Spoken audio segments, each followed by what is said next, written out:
ESL presents ESL Challenger League in partnership with Intel,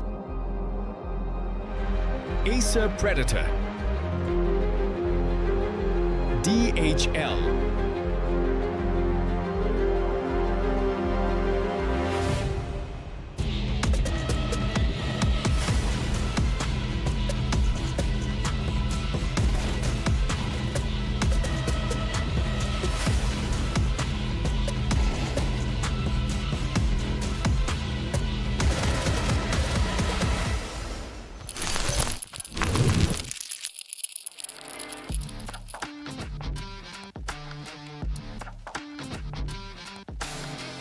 All right, how's it hanging, everybody? Welcome back. It's not been that long a time. It was almost, I believe, felt like 24 hours ago. Yeah, exactly, it would have to be. No change in schedule, where I promised we'd be back for another set of matches. One more best of three that we're going to take on Vincent and myself.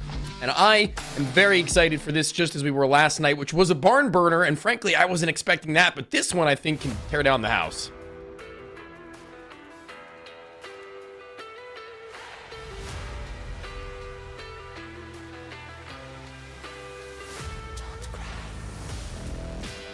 Tragically, I was muted. I've just been told.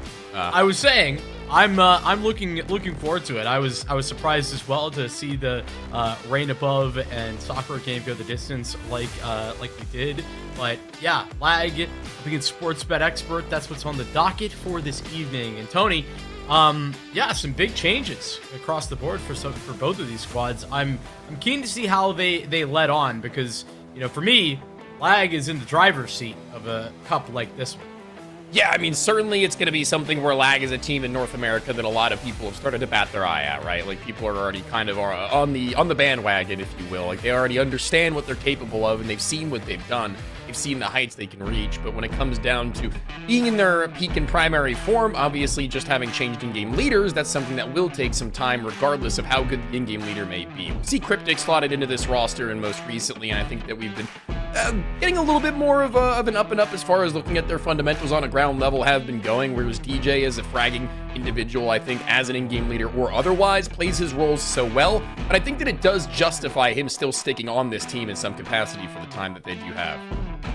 So that's interesting. I thought that DJ was going to continue calling, which was why this confused me in a lot of ways. But that would make a lot more sense if it is Cryptic calling. I think think DJ that's still calling. Okay, I'm glad you could backtrack so quickly, because that's what I thought that came out. It does beg the question, and I'm a Cryptic fan. Why is Cryptic here? That's the question that I still have in my mind. And as much as lag has still been able to deliver in the performances, I mean, advanced isn't really all that big a deal, and it's also not not competition that I think that they really got put into. I do still have those questions. We are looking at the upper bracket semifinal here. It's been a relatively easy approach, I feel like, for both of these squads. SportsBetExpert actually get a freebie against Regain, who forfeited their match before that. They 13-1, 13-5 Surge, and there was nothing really to speak of on that. Whereas lag, a little bit of a deeper game against Wanted Goons. I mean, I was kind of like hearing through the grapevine as that game was happening. I don't know if it was you who was telling me about it, but point being that Wanted Goons gave them a run for their money, but then Sakura not quite as much. He got into that 2-0 up in the upper bracket quarterfinals, leading us to here.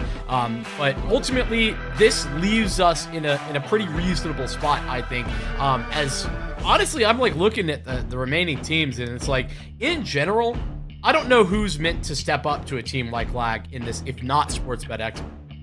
Yeah, I mean, certainly that would be the roster that you're looking at in terms of who still stands in this territory, whereas the lowers, maybe a little bit of a discrepancy as to who's going to be able to rise above and actually deal damage beyond the lower bracket itself when we do arrive at the end stages, when teams get bumped like an SPE or a lag. But I want to actually touch on the fact that it's not actually public who's in-game leading. I mean, his Liquipedia hasn't changed from the captain role, but also in the addition of Cryptic on the announcement they had posted, there's no mention as to who's in-game leading. The only thing that really is giving me any reason to believe that is the Twitter page for DJ still reads IGL for lag. So I assume that that's going to be a pretty Pretty easy indicator if true. He would probably change that if it weren't. Whereas now it's super interesting to me to see that Cryptic goes from a Skin Rave team where he's got Walco as his right-hand man, somebody who was traditionally a caller, and then he takes the step into lag and then does the same move. Is that the wave? Might be.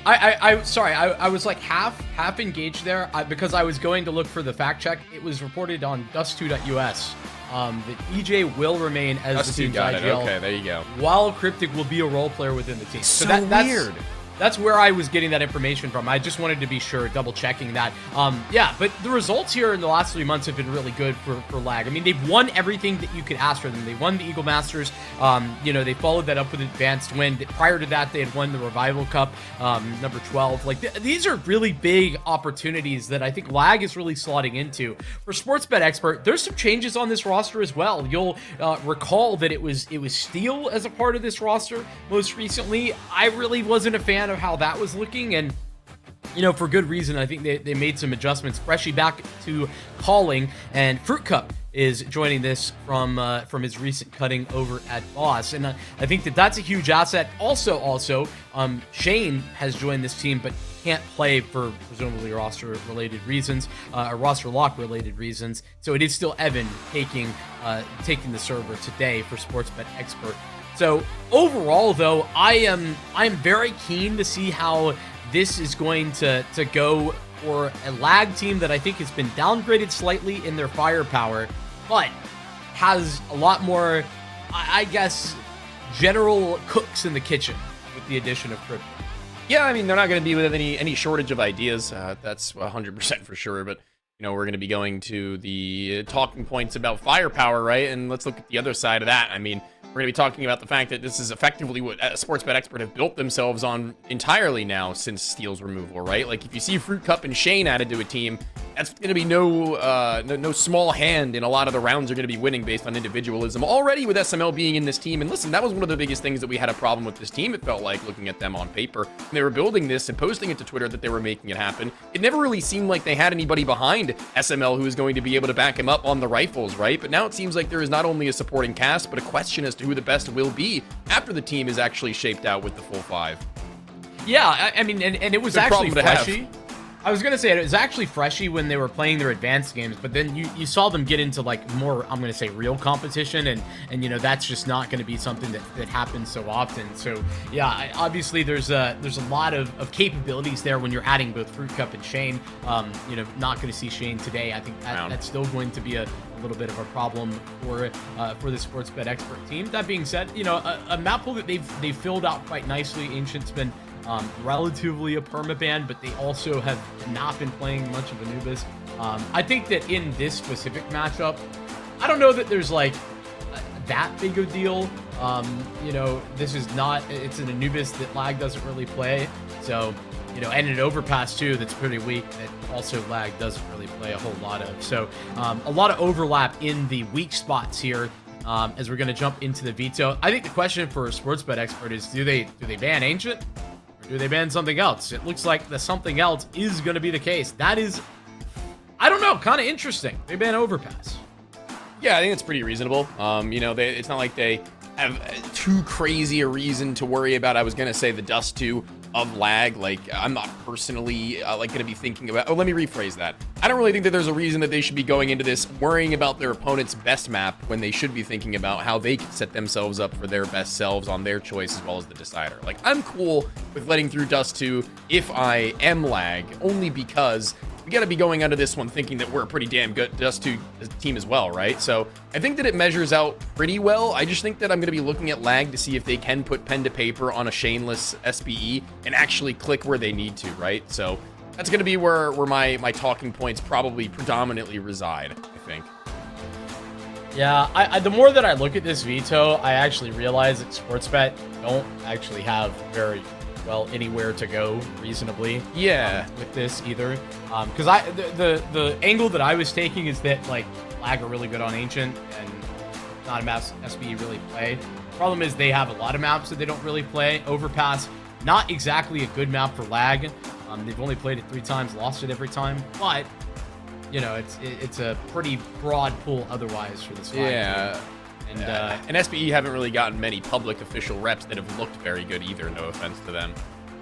Yeah, that's also true. And part of that, listen, I'll play defense for them a little bit here, Tony. It is that, you know, they are in the middle of making a bunch of changes, right? That'll happen. You know, as we're like, it was like halfway through the ESL Advanced season that they had made 2 very significant roster moves. So, you know, so much so that they, you know, aren't able to like have those complete 5 ready to roll onto this one. But it's looking like we're ready to get things moving ASAP. As we'll be jumping in shortly. The good news for me, Tony, I think that this could be I think it could be going very quickly. I think this could be like a quick 2-map series if lag are on. But I think that the individuals here for SportsBetExpert are so capable that they can change that equation very easily. I really want to see this SportsBet team with all of the new 5 very, very badly. Me too. There are conversations that I want to have that I can't really open and be fair in this direct head-to-head. No offense to Evan in the slightest, but there's just no point in comparing a team featuring Evan when he's not meant to be here in the first place for them. At least he'll have some familiarity with the system that he's played under, with players that he's played with, and Fruit Cup being the current newest added player to this roster, with Shane not server with us. He's going to be willing to open it up with the first frag up cat, and they've got a lot of room and time to reset. They do, but the B side is their ultimate final direction. Cameron, this little tap, and going through this smoke is always going to be uncomfortable. Both Cameron and Sandman pluck one out, and so SBE, they just have to reactively walk away. I would have loved to see them try and find a way to cancel when that smoke goes down, but the timing of the smoke was just so nice. They're going to be playing a dangerous game as far as getting back anywhere else. The Cat's still hard-pressed set of dualies that's yet to expose themselves, and out towards B once more, and Cameron's been called. Good moment for them to show what they've had. In terms of prep time, these setups are relatively simple. It only takes a couple of shots here and there to deny them on their retake. Here comes Sandman already flying around the box. OG Wizard flattened. Fruit Cup first to find the frag, and the last who will be able to find any. And this clutch, not feasible for him. Already boxed in. Round done. Flag after being very early on set onto a back foot. Don't really seem shaken in any way, and that's a very big plus and a positive to a team that we've already built up for fundamental reasons outside of many others. Yeah, not that lag were, like, looking shaky at any points previously, but I think that, like, that becomes even less plausible. Like, that's not ever going to happen, I think, with both DJ and Cryptic on this team. Yeah. Just in my mind. Also, the conversation that I was talking about a moment ago that I do want to bring up that will become an important factor, at least head-to-head, is the fact that OG Wizard was the lag wonder kid already. Like, he was the one that was supposed to bring North America to the forefront with them being a name that he would represent. And, you know, removed from the team, replaced by Consti, who now looks like he's better than, no offense, OG Wizard probably ever was on this team, I think. I think he's crazy. I think he's superseded how OG Wizard looked on lag. It's crazy because in my brain, like, that's conceptually such an insane thing, and I think you're right. You know, for the way in which we were talking about OG Wizard when he was a member of lag. So, I mean, to be fair, like, the entire team is different. Sure, no, I don't disagree with that. I mean, the irony is that the core of this lag team actually did become SBE. It was Trojan, Weeza. I think that was the core. Initially was SBE. Well, Cryptic farming up a few egos. He's been a fan of the MP5 after those changes. No losses, no nothing. OG Wizard's scout purchase doesn't really get him too far. Only one tag and no frags. So he'll get another one. That's a classic scouter mindset. Didn't work last time? Yeah, I got it this time. Don't I know it? It's super reasonable when you're an opera dude and you can use the scout. Just buying 2 back-to-back really never hurt anybody. I mean, the amount of damage output you're still capable of as opposed to playing with an AK-47 is pretty solid, as well as playing a maybe more supportive game, but that's not going to be how OG Wizard operates here and now. Instead, it'll be Evan to set up the fake for mid to B, whilst Freshie takes contact on Cat. Let's see what's up on this site. One playing a head up, head down. Freshie still knows his pathing and where he is meant to hold and finds the kill because of it. Okay, this is a massive crack open all over the board. Yeah, that is absurd. Evan catches a rotator. Same time that SML cuts down the long player. So Cryptic still towards long. They were doubled there. Sandman looking to try and manufacture a way out of this round. For the time being, he's going to be successful in doing that. Takes Evan. So Lag will, I'm going to say, be happy to save these weapons. But Cryptic will take the fight. He only had the MP5. Not a big deal to lose that. Sandman, though. Okay. Much more impactful, important. Be saving that thing. Some nice entries out of Freshie, SML. And that's the thing that's, like, I think terrifyingly strong about SBE. Like a rifle pack that is Freshie, SML, Root Cup, and Shane is crazy. Yeah, dude, I mean, look, when everything's going right, when everybody's doing as intended, when there aren't very many wrenches being thrown into the works, you can see that it's perfect. Simultaneously, effectively, almost all those kills come through. Everybody in the right place and knowing what they need to do. Scaling was sublime. All seemed to be set almost out of spawn, and nobody really let up at any point in time. So a huge W there. A buyback in even now. One to which will be strong thanks to that AK-47 that you were naming as an important piece to bring over. It basically enables them to go for a buy like this. They were going to anyway, but it won't look nearly as strong. Utility-wise, it will be bested in mid. They're not going to be able to really contest for this in the early stages of this round, but maybe a little later on they can get cheeky with some of their flashbangs as they have them, because initiating a retake might not be possible by the point that they get through, to be honest with you. They may need to call for yet another save if they can. I don't really even think that anybody's in position to, like, utilize any sort of aggressive flashbang. That is a stunner from Brute Cup. Yeah, I was actually just noticing Cryptic's position there as, like, the mid-rotator. I think it's interesting that he's playing that spot, considering the way in which they were talking about him, you know, a supportive element, etc.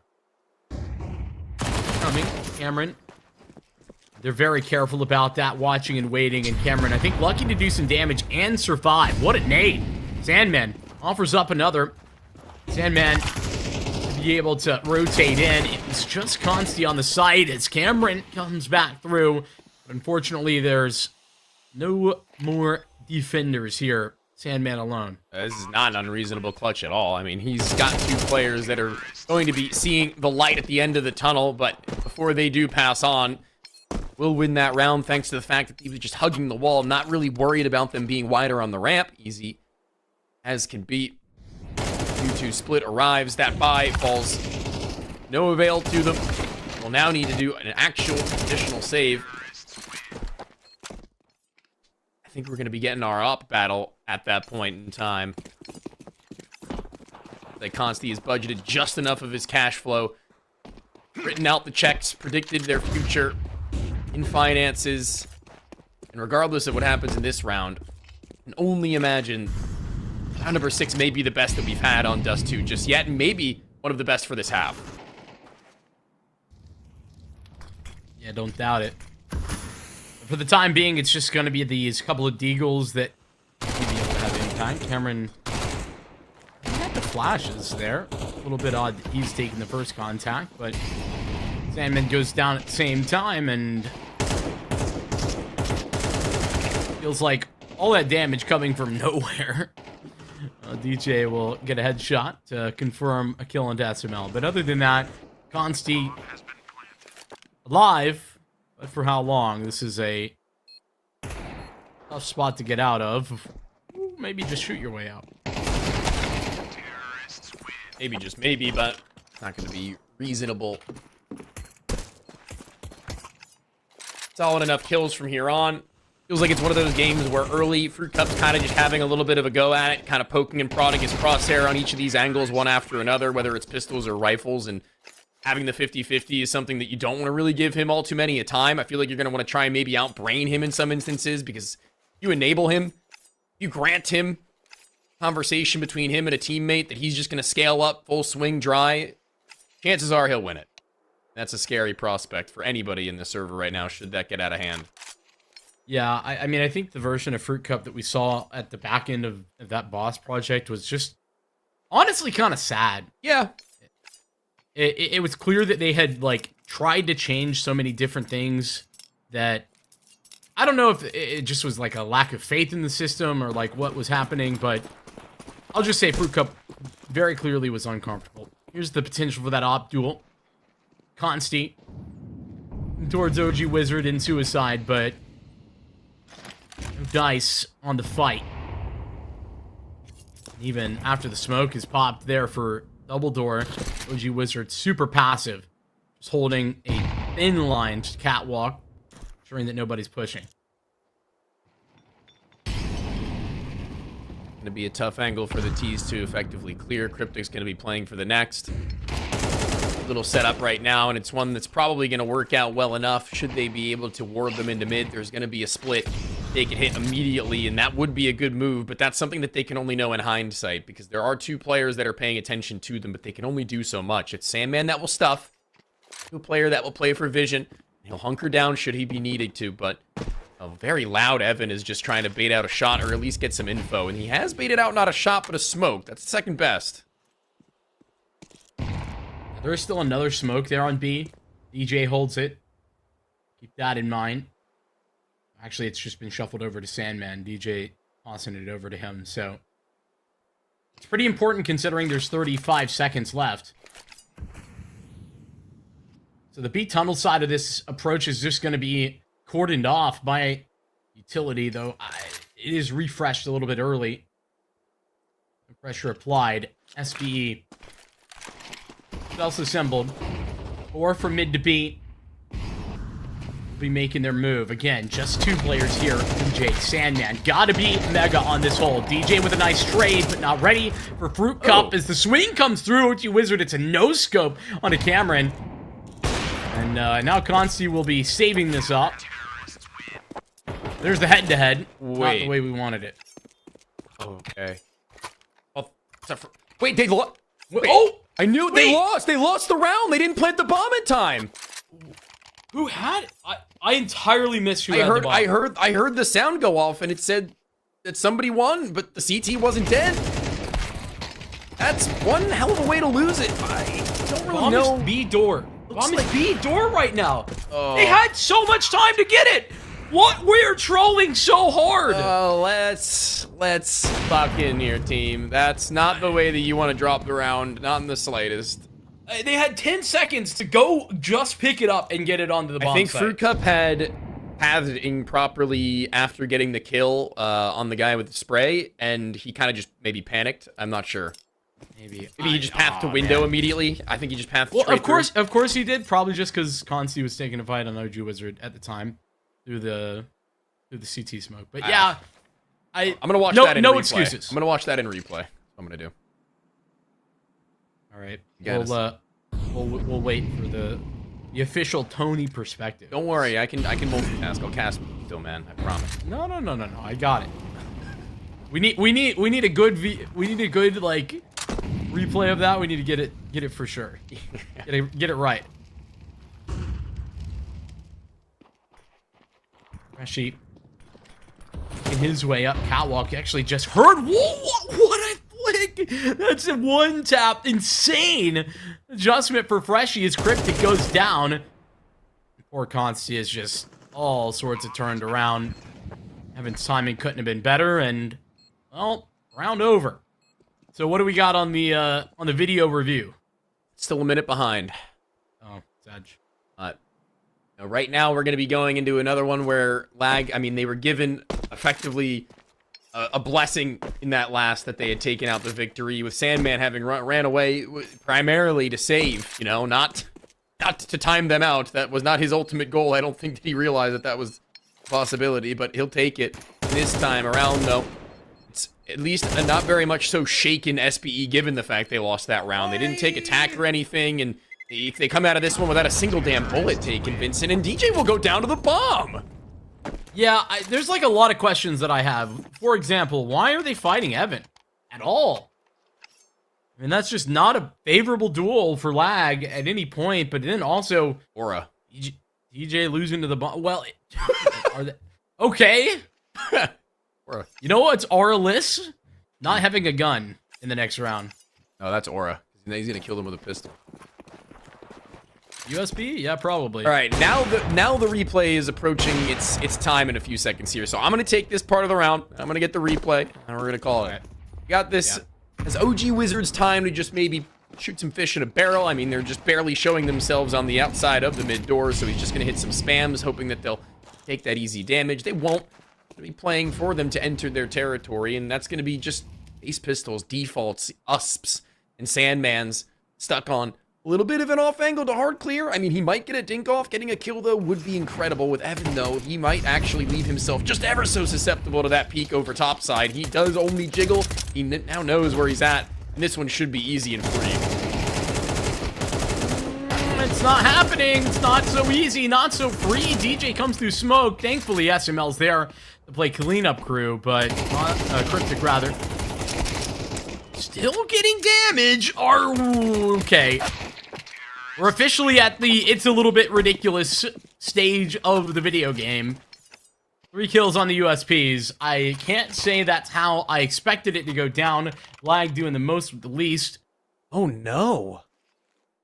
Is it even worse than we thought? No, I think it's just a second of mismanaged movement, maybe, from Fruit Cup after having grabbed the bomb. Like 1 second. That, or he was just too short on time. Bomb's in OG Wizard's hands at mid doors. He transfers it to Freshie. Freshie dies the door. Fruit Cup trades him, picks up the bomb, gets through door. It looks like he just takes like a 1 second movement path that falls it too short. No, I think he just didn't have time. I don't think it was as bad as we thought. It just sucks. That's tough, to be honest with you. Cryptic consistently in some of these more aggressive scenarios, I feel like. Lag right now. There's like a mid-rotator. He's the guy being sent up top mid for an aggressive swing. SBE. I do want to give some, like, highlights there. I really loved their default last round. I know they were just against USPs, but, like, the details looked good. And that's, like, comparing the previous version of SBE with Steel, like, those things weren't actually nailed down at all. So it feels like this is a SBE team that's, like, back to being a threat. Yeah, certainly so. I mean, very early days, so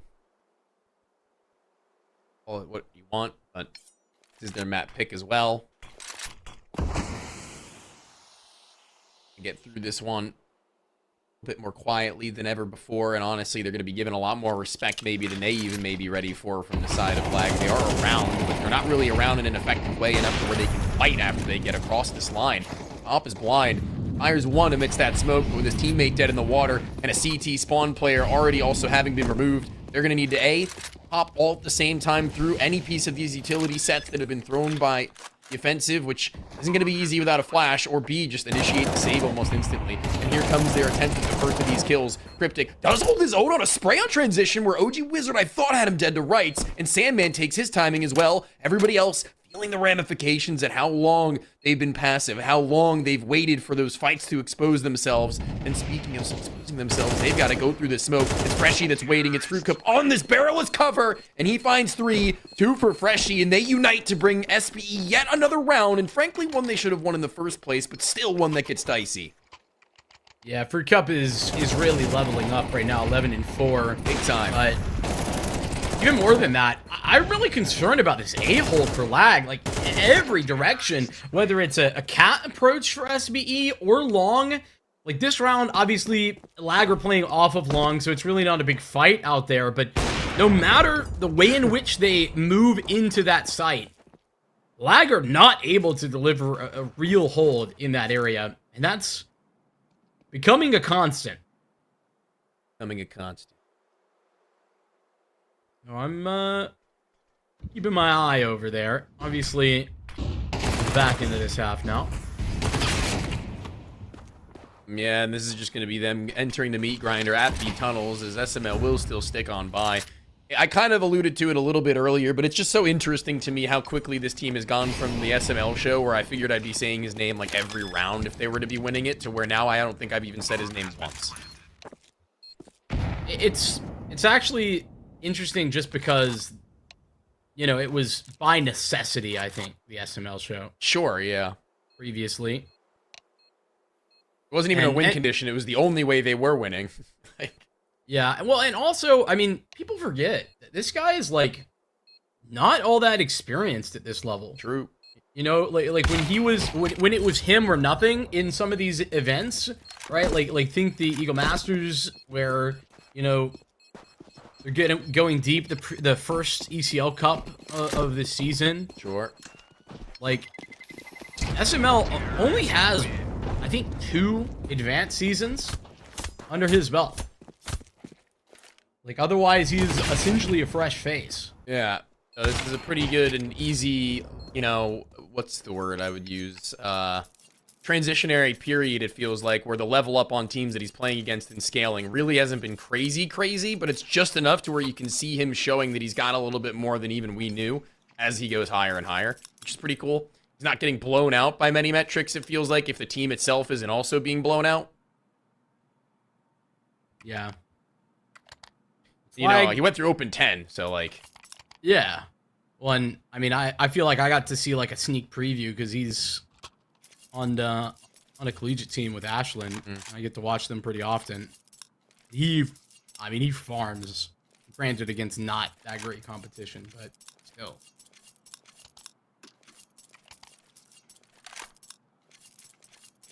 I forget if I got to play against him in that open season. I think I did. I thought I did. I think so. I'll have to find out. For approximately 2 years, I think. No, in the open 9-10 season they made for advanced, I mean. Oh. Gotta check on that. If we did, I doubt it. The game lasted very long. Consti, AWP in his hands again.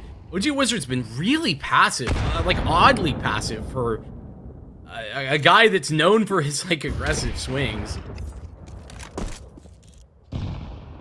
Sandman secondary op, on the other hand, will get to fire a shot off. There's OG Wizard. Consti getting a little bit too bored of how many times he's just not getting a vision, but finally dismantled. Fruit Cup out long. So many fights happening across the map. Indeed. Typically ones that SBE are coming out on top of. That's been no stranger to them this series, this map rather. Freshie being given the grace of OG Wizard to swap out the op, being on 13 HP. Good endorsement. But next round of this half being the last, they have a double op themselves to save. That's no cheap expense, given that everybody outside of Cryptic are broke. Dead broke. So I know that this is like one half of Counter-Strike and probably not the greatest time to mention this, but it's these halves that I really do feel like you feel the missing presence of Wolf on this lag team. Well, when Consti's struggling a little bit to like get into the game, right? You just don't have that explosive rifle. It can take it to somebody like Fruit Cup. I don't know if the same issues that were brought up regarding Wolf's game style from Blue Jays had arisen in this team, in lag, regarding that explosivity you're talking about, because it seemed to me, from an outsider perspective, just kind of listening how they spoke about him, the teammates, and his play style, that explosivity never came when they needed or wanted it. So I wonder, or let me rephrase, when they wanted it. It never came when they wanted it. It came when he wanted it. So I don't know if that's really true in how he was playing on lag, but you know, it's tough when we talk about him being an aggressive, explosive, like pull around out of your rear end kind of player sometimes. Okay. But okay. Yeah, it seemed like a odd time for the reposition. Unnecessary, one might say. And then caught. Struggles continuing. I really think that's an interesting conversation, but run out of time for it for the moment. Now.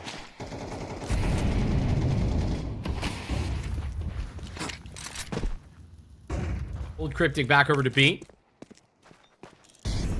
Or on the pressure to Consti, but this is not going to be the A execute, nor the commitment. Left right mid to B smokes.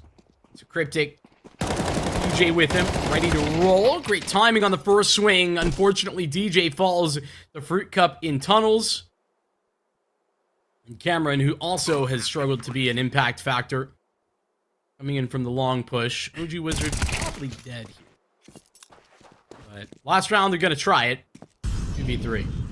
Gotta give it a go. Gotta give it a look now. Consti sniper rifle being the primary. The secondary having fallen in the beginning. He needs to make up for the shortcomings of that which had fallen beginning stages. And here comes a little bit of a later one with about 20 seconds now left. They're going to be holding and playing off of one another, peak after peak, with Fruit Cup to take that first. It's Cameron who slides out and slips out the duel. There's one to be easy and free, but it's pistols for Consti. He's going to post up with the assault, but it will have been heard, and he'll be out of time. Freshy secures them a 9th. The B site looking clean and easy and free, and so too does Dust 2 thus far. Second half, maybe, show us a little bit more of the same. We'll have to wait to find out after the break.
Well, the first half that I really didn't see going this direction. T-side has absolutely been an impressive in comparison for SBE on Dust 2, but man, 9-3?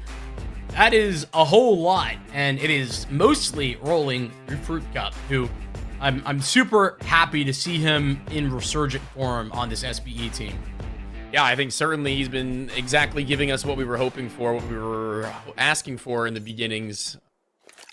He's been showing reason to pick up so quickly following his boss departure. Now, swift little win on D2. Have them feeling pretty dang good, I can only imagine. They now go towards tunnels with SML. Let him walk it up with a flashbang in supplement, with there being a hefty number of players behind him should they be called upon. Doesn't seem to be all that problematic now. They're grouped in tunnels or mid. SBE can just confirm it all and still hold a smoke, no less.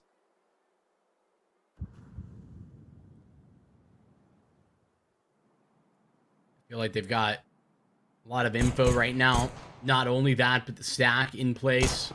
SML maybe waiting a little too long to drop that, but does pull out the duel. He's OG Wizard involved, and that's SML cutting 2 down right in a row. DJ claim his life, but it is only that single frag for lag, as SBE will pick up the second half pistol, and with ease. Yeah, I mean, it's getting to stage now where I'm pretty darn excited to see, again, what this SBE team may be capable of in full swing. Evan, needs to be said, also not playing a poor game for them. Feels as if whenever he's needed to get his one,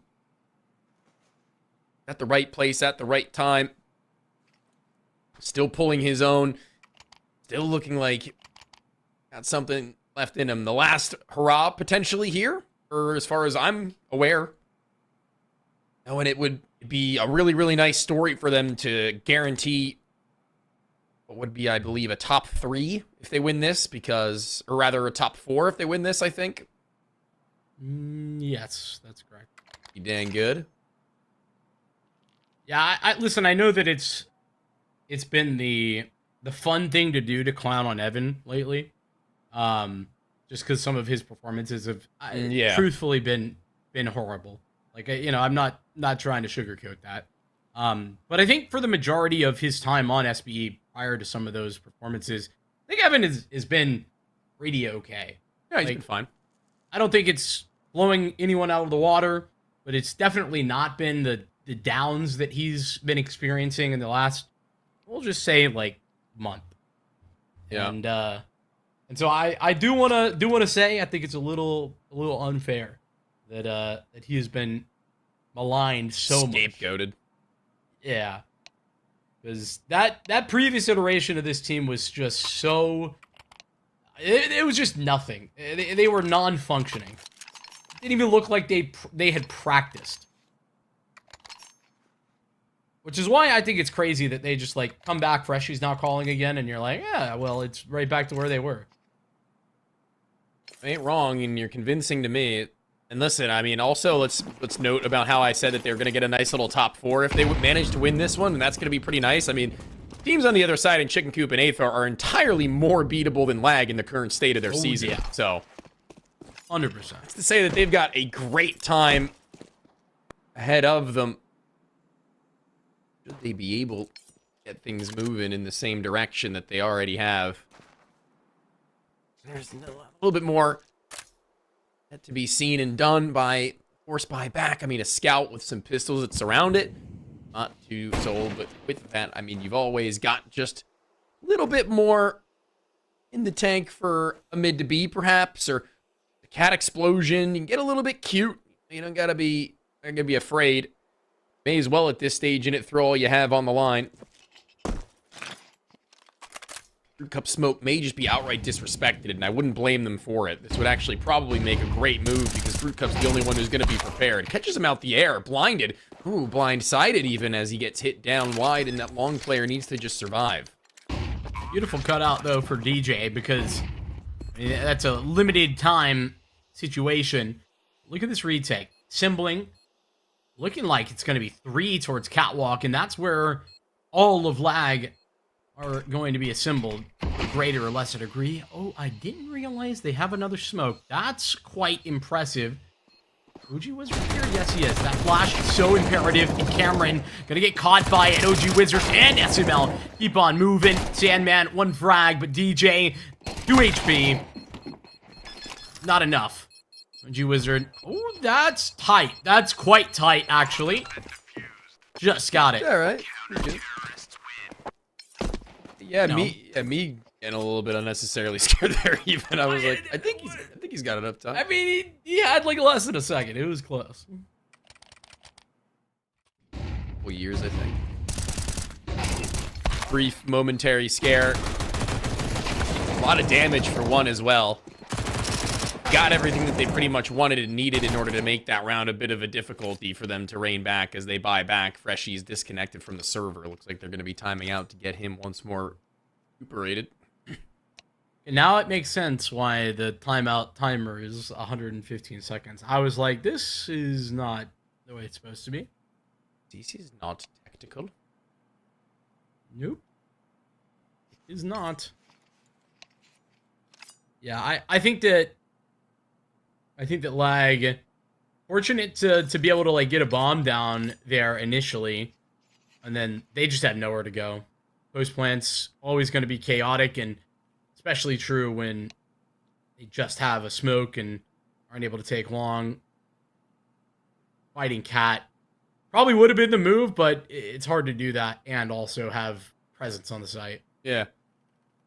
Well, they try what they can. They do what they have to, and given the circumstances, it's getting bomb plant in there as well as a good number of additional kill rewards, so they can stack that up and hope that their buys that will get better and better will be enough by the time that they hit 13.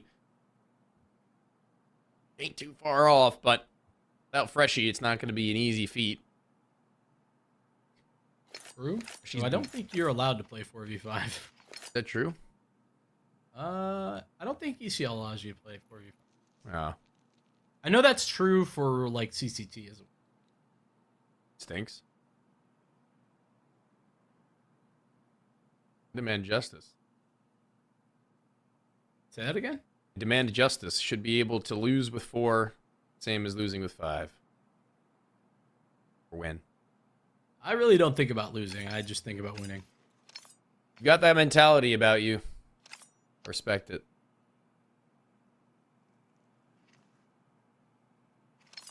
Even then, I think we're going to be talking about that head-to-head. I was kind of ready to bring on to this Consti versus OG Wizard. It's not really even been a question. Not head-to-head, not up the other players, not team v team. I think that this is a really, really good showing from a player in OG Wizard who's been kind of out from that form for quite some time, I think. But seen some resurgences, I would say, at least recently in the last 3 months or so, right? Yeah, I think to like maybe put some numbers to it, because sometimes I think that's a good framework that people can understand. You know, the 1.2 OG Wizard hasn't existed for much of the time on SBE. You know, that guy only comes to play in advanced, right? And in ECL games, I feel like that's been very, very rare. You know, it's been serviceable, but sometimes not that good. I'm ready to remain an OG Wizard fan, you know? It's always been in the back of my mind. I'm more than prepared to hop right back onto the conversation of him being that guy. Gotta ask me twice. They're done that on LAN, online. Constantly, slowly but surely having proven more worth the while to watch here. Class. Again, not necessarily by OG Wizard necessarily, like just the whole team be getting in better spaces of play, and talk about how many times they needed to save or they didn't have money for the op, or some crazy wild and wacky event would cause it so him being as active as really possible. Yeah, I think that I don't think Lag did a great job on the CT side of like putting him in aggressive enabling positions either. You know, a lot of like passive holds, and unfortunately a lot of passive A holds where pretty often we were seeing mid to B approaches. much lending itself to kind of what you're describing there. It's also been a stinker for Cameron, who, you know, he's not the star of this team or anything like that, but can take over games. Times it's just not that. Non-Dust 2, that warm-up period for them is going to be pretty important. So Conti not really having been in that chance is going to be unfortunate going into the next of those maps. We're on T side. It's not easy to just waltz around the map with an op, right? Yeah, it's true. I really I also just want to like give some context to like how good Lag's Dust 2 has been. I know that SBE picked it because this is one of their best maps, but Lag have lost just one Dust 2 over the last 3 months, and very few of these games have been close. You know, there's a couple of close ones in here, even in overtime, but like, man, are they farming some of them. Only a loss to Voka on Dust 2 for Lag for the last 3 months. We'll be changing that right here and now. Hey.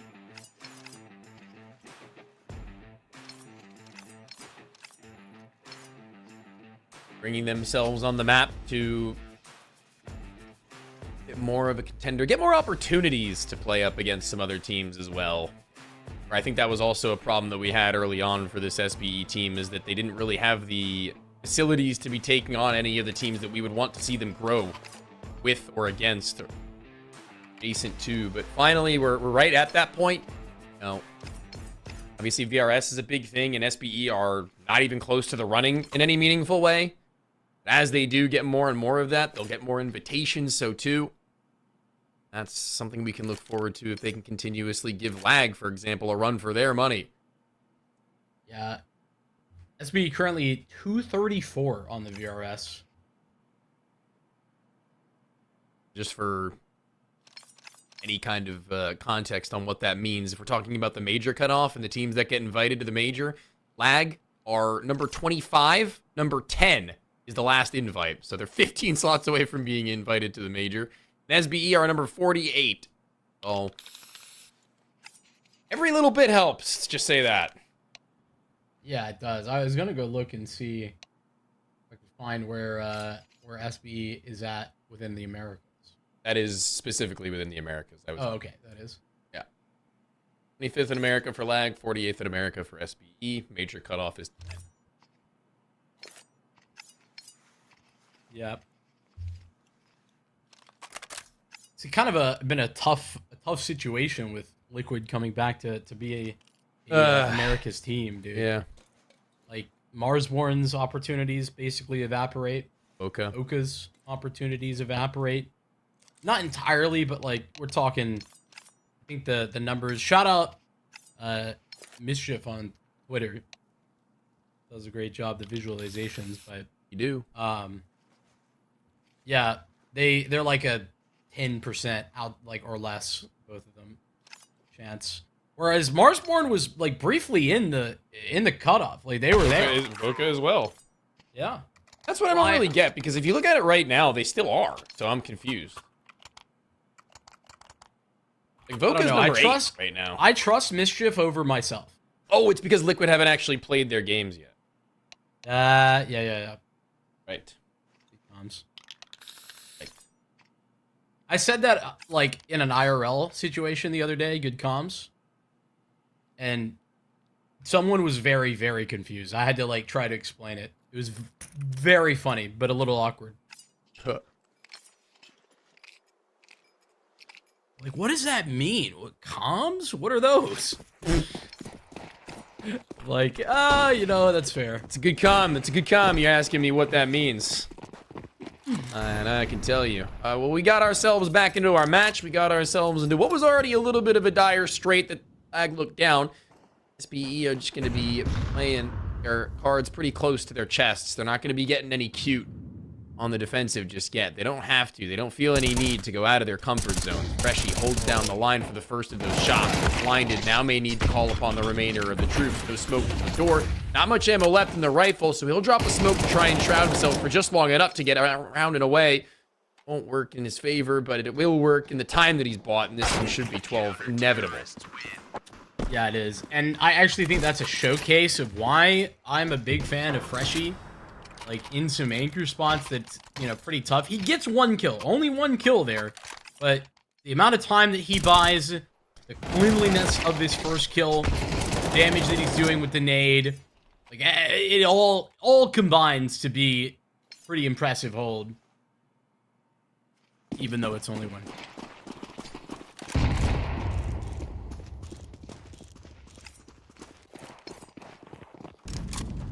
Situation.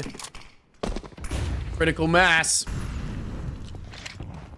Trying to take out your mid with what little nades we still do hold. OG Wizard won't be trounced. Not gonna get top of him immediately.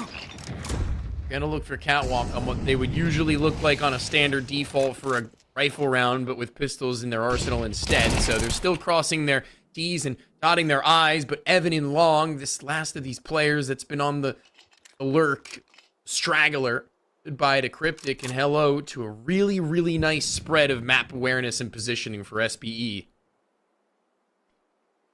Yeah, I mean, they've got all their bases covered. OG Wizard here at Car. There's a rifle in the form of Fruit Cup on Goose. Coverage for Long by Evan. There's the two flashes that were left. Fruit Cup delivers. Nice adjustment, though, for Consti on the scout. Now they've got to test OG Wizard, and he ain't missing. We will not be able to scope fast enough to deliver on to Sandman. 1v3.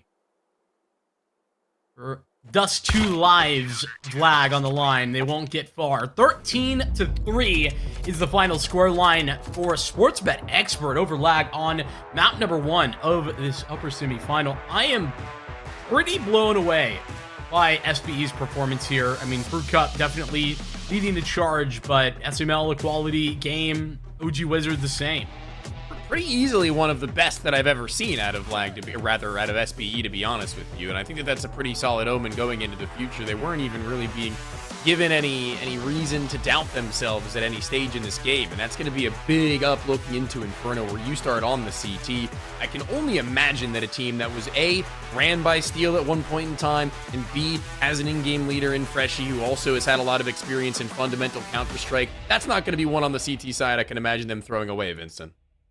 No, I really don't think so. And I mean, this is a good showcase of that. Handing out lag just their second loss in the last 3 months on Dust 2. The good news for lag is that they have their map pick. It's Inferno. It should be coming up here next. But we have a short break before we get into that. So stay tuned. We shall return with Inferno for this.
extremely solid Dust 2 coming out from SBE. One to where I wasn't really given maybe all of the, I guess, knowledge points to know what they were going to be getting themselves into in that matchup, with Evan still amongst them in substitution for who will eventually be Shane, but it really seemed like they were phased. We go to Inferno, Vincent, and I don't really know how we're going to be making any sort of a conversation that isn't so lenient to the side of lag. I don't really know how we can give them a way back into this narrative.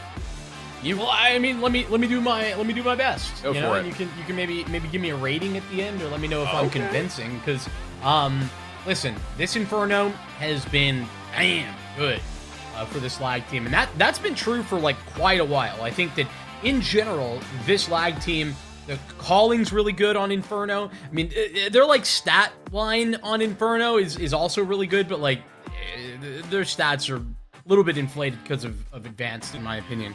But generally speaking, this Inferno, I think, has been their go-to for quite a long time. Sandman, this is one of his best maps, especially on the T side. He's like on average a 1.08 player on T side.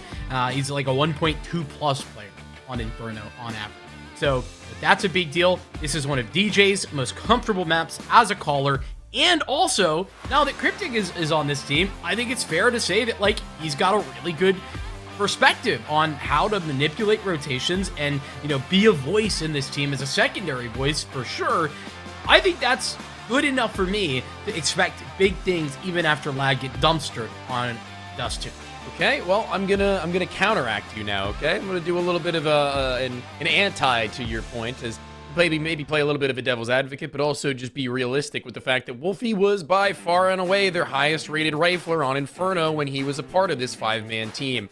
That's a little bit of a problematic thing to try and break down when it comes to Cryptic slotting into his place, though, especially when we're having a conversation regarding how he's going to operate in his stint, right? And it's not going to be simple. I mean, you're going to have Sandman, who's probably going to be working Banana pretty regularly and doing a pretty good job as well, but if that's all they've got moving for them, I don't know how their late rounds are going to operate when one of their most clutch players in Wolf, both on attack and defense, is no longer in the system. How do we attack that? I don't have an answer for that, and that is a valid question, and I mean, I posed it multiple different ways over the course of that Dust 2, that I do think that that's a problem for this lag team for the future.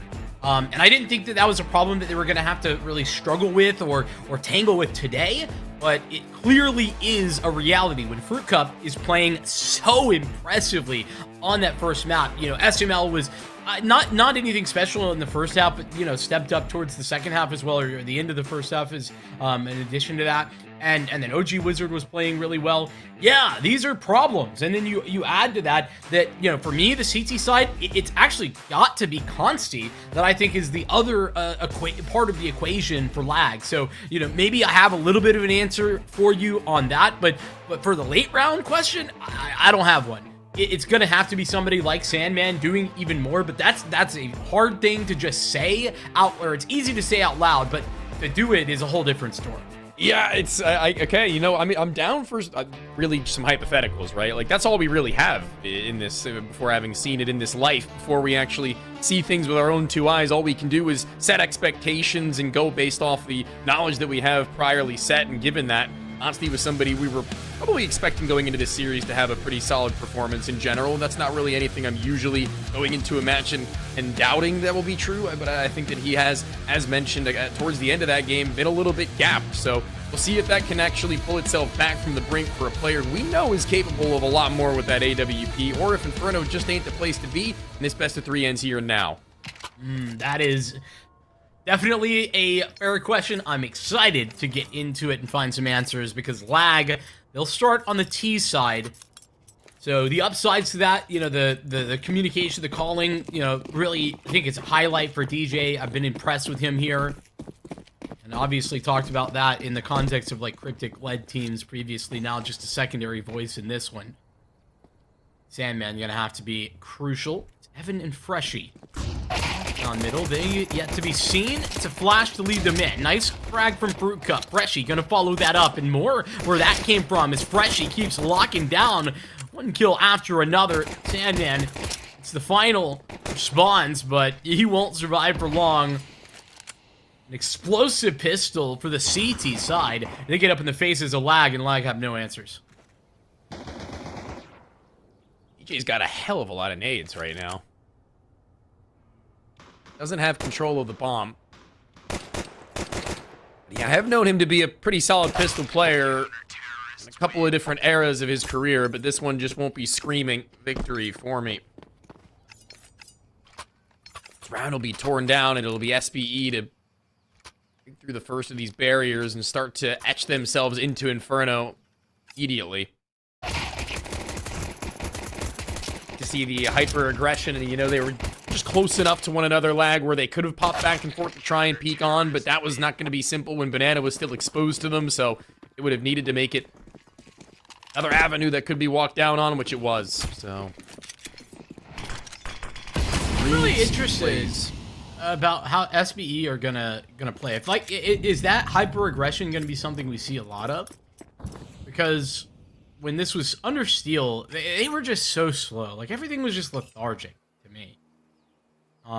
And honestly behind the times a little bit from the, like, falling POV. I'd like to see it played like that, to be honest with you. The new, I guess not new to them, aggressive style. SMM, speaking of aggressive, he's going to be overrun. He's going to be absolutely stampeded on this B site. And maybe a question as to whether or not they're going to need to actually pull themselves back here as opposed to going all in. I mean, they still have a significant weaponry advantage to that, but another re-smoke for backhaul. I feel like that's the time to just walk away. Yeah, it is. That's a little bit crazy. And it all comes from Evan and SML, I think, just not really respecting the fact that lag might just punch through. You know, they're a little late to make their retreat, and so they get caught in transition, straight up. Straight up. These things happen.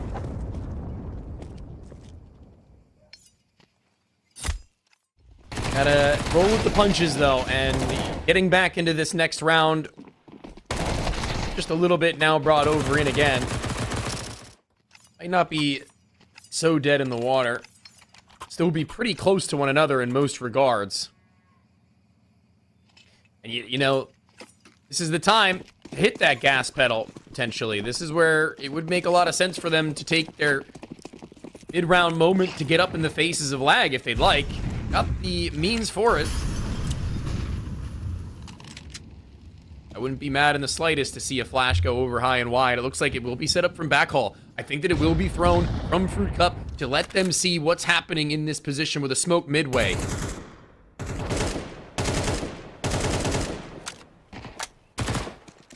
think that's being held just for when that smoke starts to fade and when they want to fight next. Evan has a refresh on it. We'll deploy that. Ooh. Dangerous game he's playing. He learns the hard way. Getting gooshed the MP9 whilst jumping. Yeah.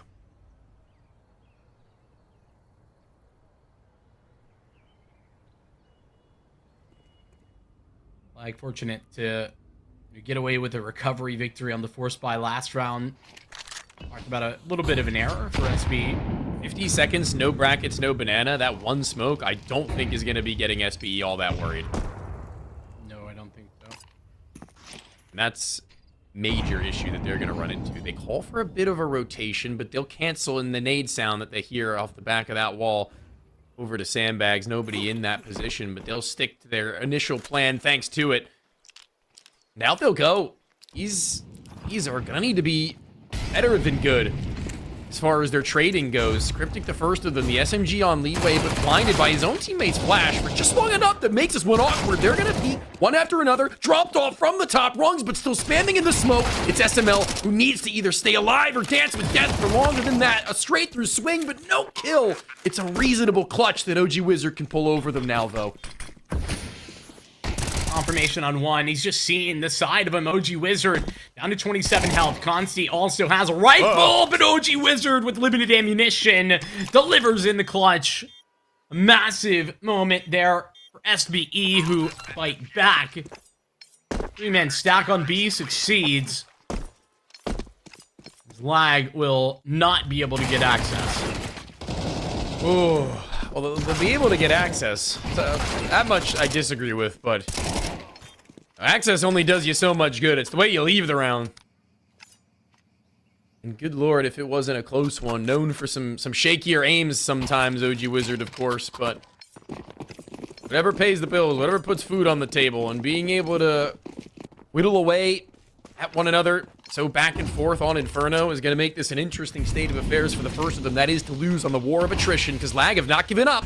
They bought right on back. As they should. And full of AKs, they can certainly deal some damage. Their utility is decent as well, but it's a matter of getting more map control than they did in the last round. Or at the very least, get their opponents thinking as to where they'll be stationed. Layer of thought wasn't really that deep. It seemed like to me that they were really committed to the idea of getting banana. Yeah, like so a minute late. Yeah, well, I mean, they kept on coming back, and then another smoke, refreshed. And they're like, well, now we gotta wait. Yeah, I think in general, still a little bit slow on this round, but they have banana control, and it's now time for them to set their sights on bracket. It's Fruit Cups SMG. In the realm of reason, OG Wizard to jiggle for arch side.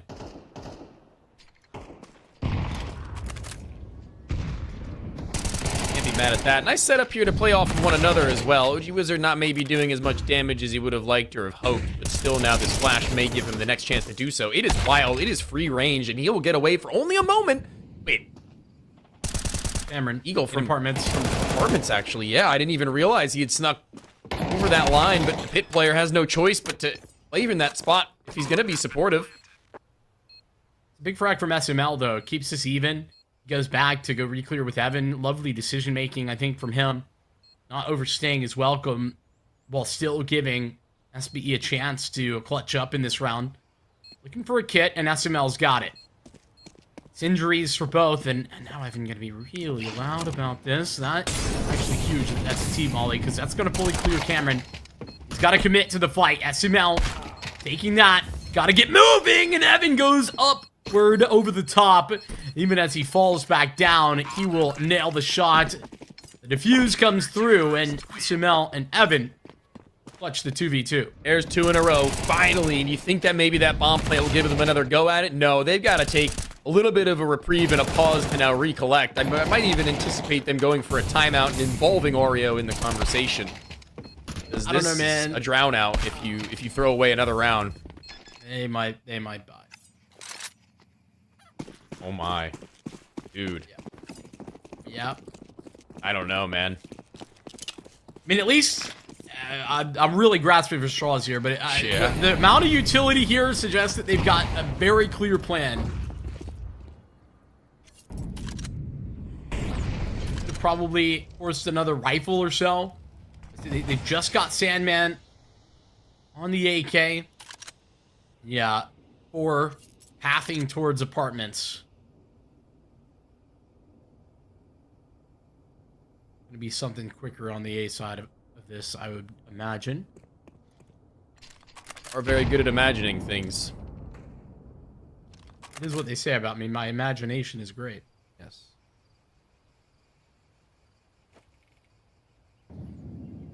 And this is becoming somewhat obvious, I fear. Yeah, is going to be read pretty well. I mean, there's not going to be a blind, I don't believe, immediately in Fresh's face. It'll actually be just above him and over him. Damage is good. The pit player can activate, even sit inside the molly if he so pleases, because there's no room for OG Wizard to miss, is what I was going to say. He's standing on that site, flush through the moto smoke, but still yet to make it any more convincing, these shots he's hitting. Or maybe the lack thereof. So Evan SML, we're going to run it back. 2v2 again. Same setup, one kit. Only smoke for Evan. Position for Consti. He's going to be flushed out of that location, though, into mini pit still. A good crossfire. That smoke really does well isolate these two fights. Sandman playing passive, trying to find time to come through the smoke. Is SML finally will, but is blindsided by Sandman, who was never spotted. Lag. They push their chips into the middle. They lost 2 rounds in a row, yet they still forced by because of the bomb plants. They win, despite this initially not looking good.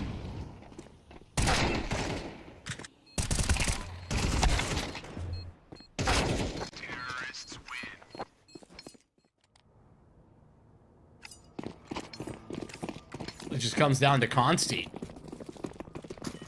2 kills, instant trade on the tech, and then comes out, dominates OG Wizard. I'd say the 2 most impactful kills that Consti has had this series.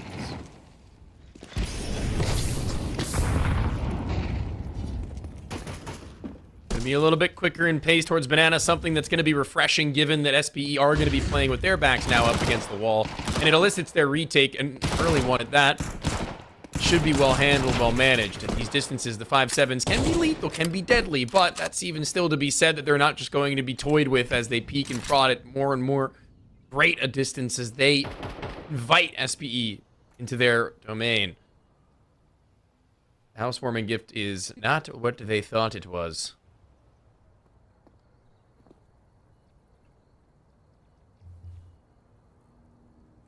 Expectation versus reality.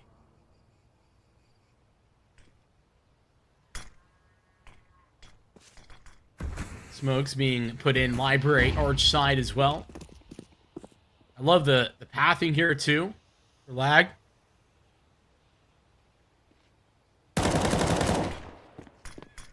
Wizard. Command to spot any sort of offense, and the spray transfer is lovely. Freshy applying some more damage. OG Wizard is, basically not taking prisoners. It's again Consti who has to do the heavy lifting. Double kill. Summon an AK. Consti will collect the bomb, get that planted.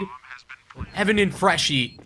Now for the 2v2 clutch, as they're lacking weaponry for this, and Freshy got smoked out. Feels like Evan, unfortunately, was locked into that fight, so he really couldn't move away. Yeah, he had to go in for it at that point. There was no backing out, and there was really no reason to save either at that point. It's going to be him attempting to open up Freshy to just go through the smoke. And Real game nowhere near done. However, starting to notice that Lag are still in this. Win this. This is a solid enough sight hold that eventually just crumbles beneath the weight. The ranges that Consti's AK-47 is able to play from long, medium, and close. Doesn't really matter. Already looking to be much more elevated and over on Dust too.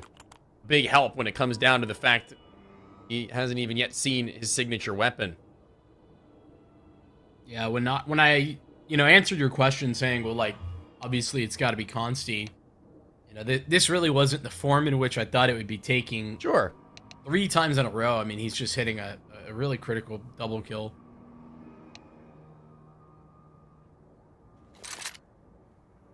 So, it's certainly helping out.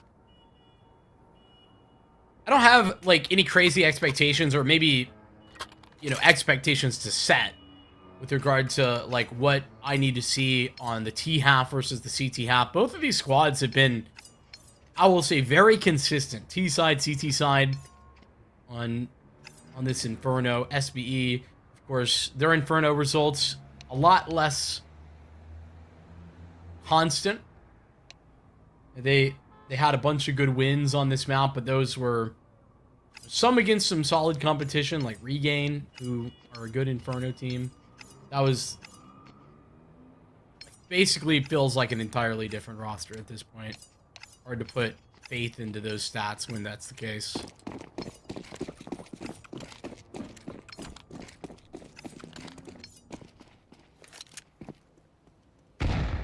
Eagle for Fruit Cup. That is the intended messiah for this round. They don't really got a whole lot. He's got it, I believe. He's got the deagle, so there's still. So you're saying there's a chance? Telling you that there is a chance. I'm not so sure myself, but playing out on A. So it looks to be a stack of 4. Reshi just jiggling it out the opposite side. Going to be given whatever comms he can to make this round 1 worth the while. Kill here and there. Certainly be sweet, but By far and away, this is just going to be lag probably getting their head screwed on straight to know now that this best of 3 is cracked wide on open. A reason to fear. Something like, all we have to fear is fear itself, or some such. Something like that. Yeah, who said that? Some president. I think it was Benjamin Franklin, maybe? I'm president, like I said. Confident of that. Don't ask me any further questions, please. Okay. Further questions. Be a good lawyer. Drive a Lincoln. Don't drive a Lincoln. They're playing at the bottom end of mid right now, just trying to get a little bit of an exit frag situation going on. They're going to be hoping that they're going to walk it down, but no matter which direction they do eventually go, there will be players stationed. It's just going to be a greater number than them at the bottom ends of B. In CT, there is one more awaiting, and Freshy does have a nice and significant drop that will eventually lead to him killing his teammate, but nope, got to break a couple eggs. I mean, OG Wizard, he probably was not going to survive anyway. Probably. That's what I would be saying. I'm Freshy here. Like, nah, I didn't give them $600. They probably had an Calculated. SMG. Update, they didn't have an SMG, but like, they don't know that. Calculated. Every move is made for a reason in this game of Counter-Strike in North America. You wouldn't understand. Europeans, they don't understand that everything we do on purpose. Maybe they do understand it all too well. Listen, I know I'm pandering to our audience right now because like nobody else is up. No Europeans are up watching this in a ECL game. You'd be surprised. That's actually true. I would be surprised. But, bro, European games I've been watching hot garbage here recently. You're not tier 1, kind of hot garbage. Yeah, man. I'll tell you this. This game, the game we watched last night, much more enjoyable than any of the I've seen some things. I've seen some things, dude. Like some mouth open, hand over mouth. Other hand in air. Other hand on forehead. You have 3 hands? Trying not to scream on bro. No, that's 2. Hand over my mouth and then hand on my forehead.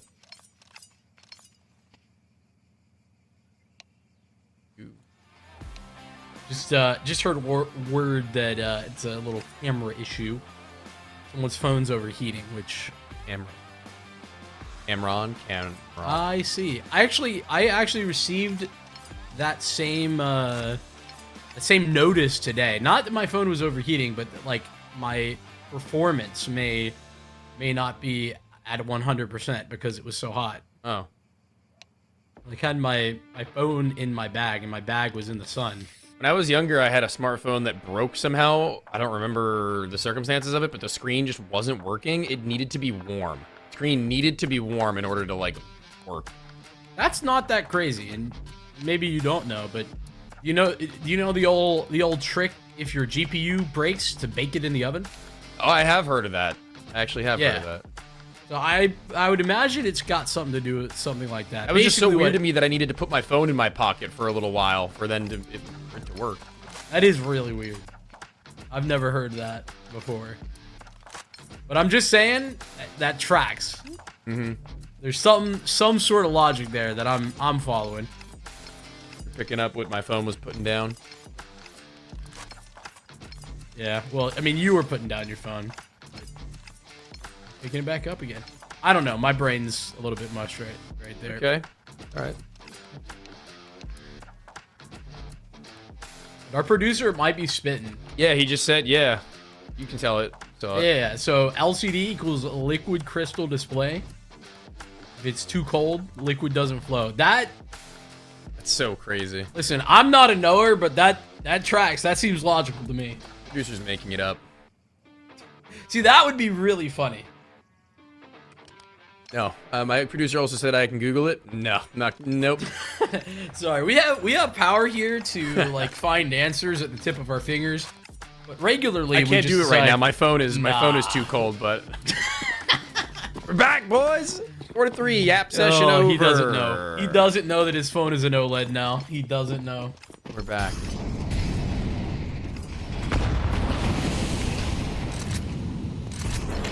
K-47s are going to be smooth in transition towards banana. They want that control. They've wanted it very often, and regularly they will go for it prior to the fact that they even show a singular body, if any, at all at bracket side. Nade onto Evan. He will be receiving a substantial amount of damage. That will make him a bit less of a threat, maybe even one that will lean towards a gamble over A when he is walking that area. Full lane setup. And this hasn't been a setup that SBE have tried out yet. Also hasn't been tested currently by Lag. Oh boy. SBE might be in a little bit of trouble.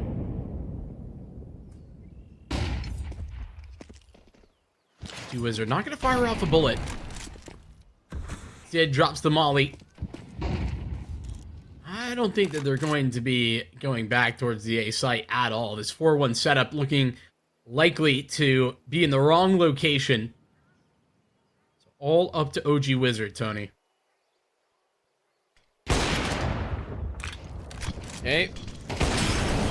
Not a great beginning in firing off a multitude of shots and just bobbing and weaving through the sides of this smoke. He's not going to be running high on many more chances, and he will run out of them without even one having connected. It was desperate fire on all different sides of it.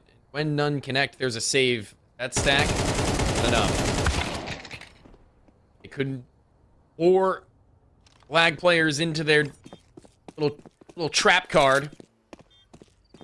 Never activates, but also still yet to be seen, I suppose. So they may be able to try it again in one of the later stages of rounds to follow. Yeah, that's a good point. At least they still have that in the back pocket. I'm still a little bit like frustrated, maybe is the right word, how that went down from OG Wizard's POV. I mean, just the fact that like he was in a really good spot, he was ready, and then he flicks off of the CT or off of the T. Not quite the same thing happening the second time, but it's still a whiff that I feel like OG Wizard pretty well consistently connects.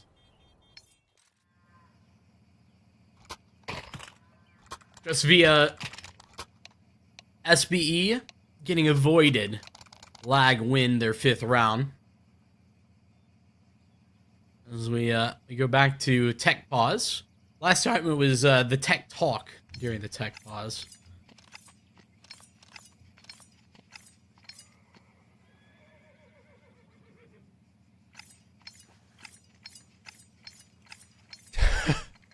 We did actually do some tech tips during the tech timeout last. That's pretty cool. Do you have any? You were an IT guy, Vincent. Do you have any tech tips for the people at home that might come in handy?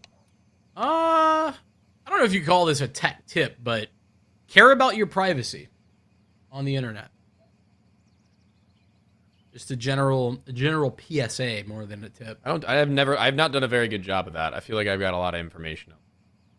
Well, it's not just about like information. It's just like being careful about what you allow companies to see, have access to. Usually everything. Yeah, that's probably not ideal. Yeah.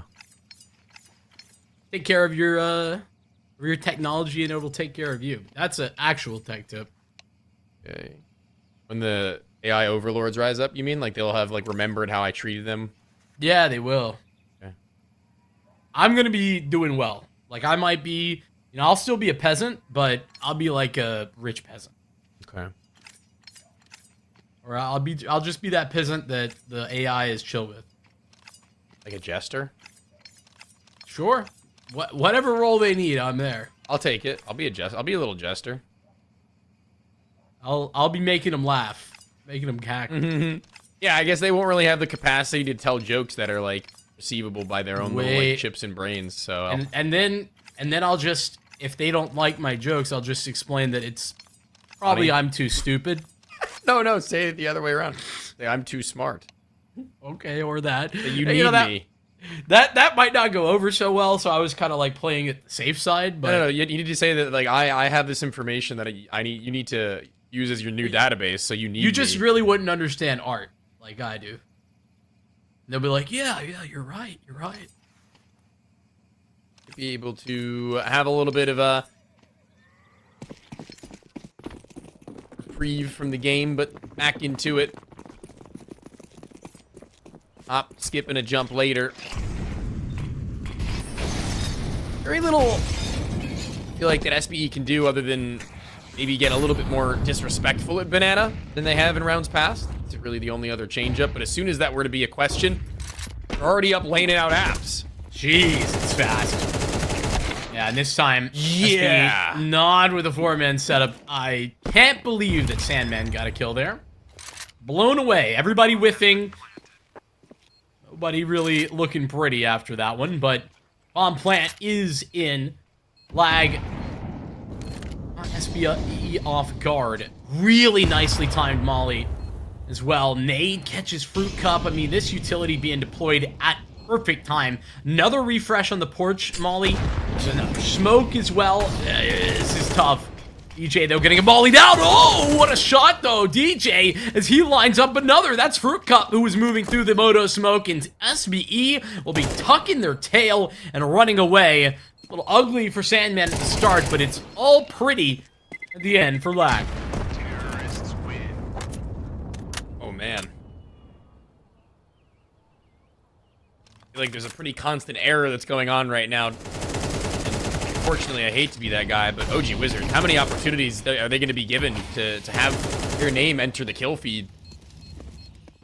Yeah. Feels like they're only able to enter for a singular at any point, that is, when they should, in theory, be maybe not favored, but certainly available for 2. Or, I mean, any in some of these cases. Right, I'm saying like a max of 2, and we're hitting like 0. Right, no, that's, yep. It's tough to see that kind of regularly becoming problem. Last time that they had the option, they were operating with it over on the back ends of B, but this one is going to be a missed over half wall shot from Evan.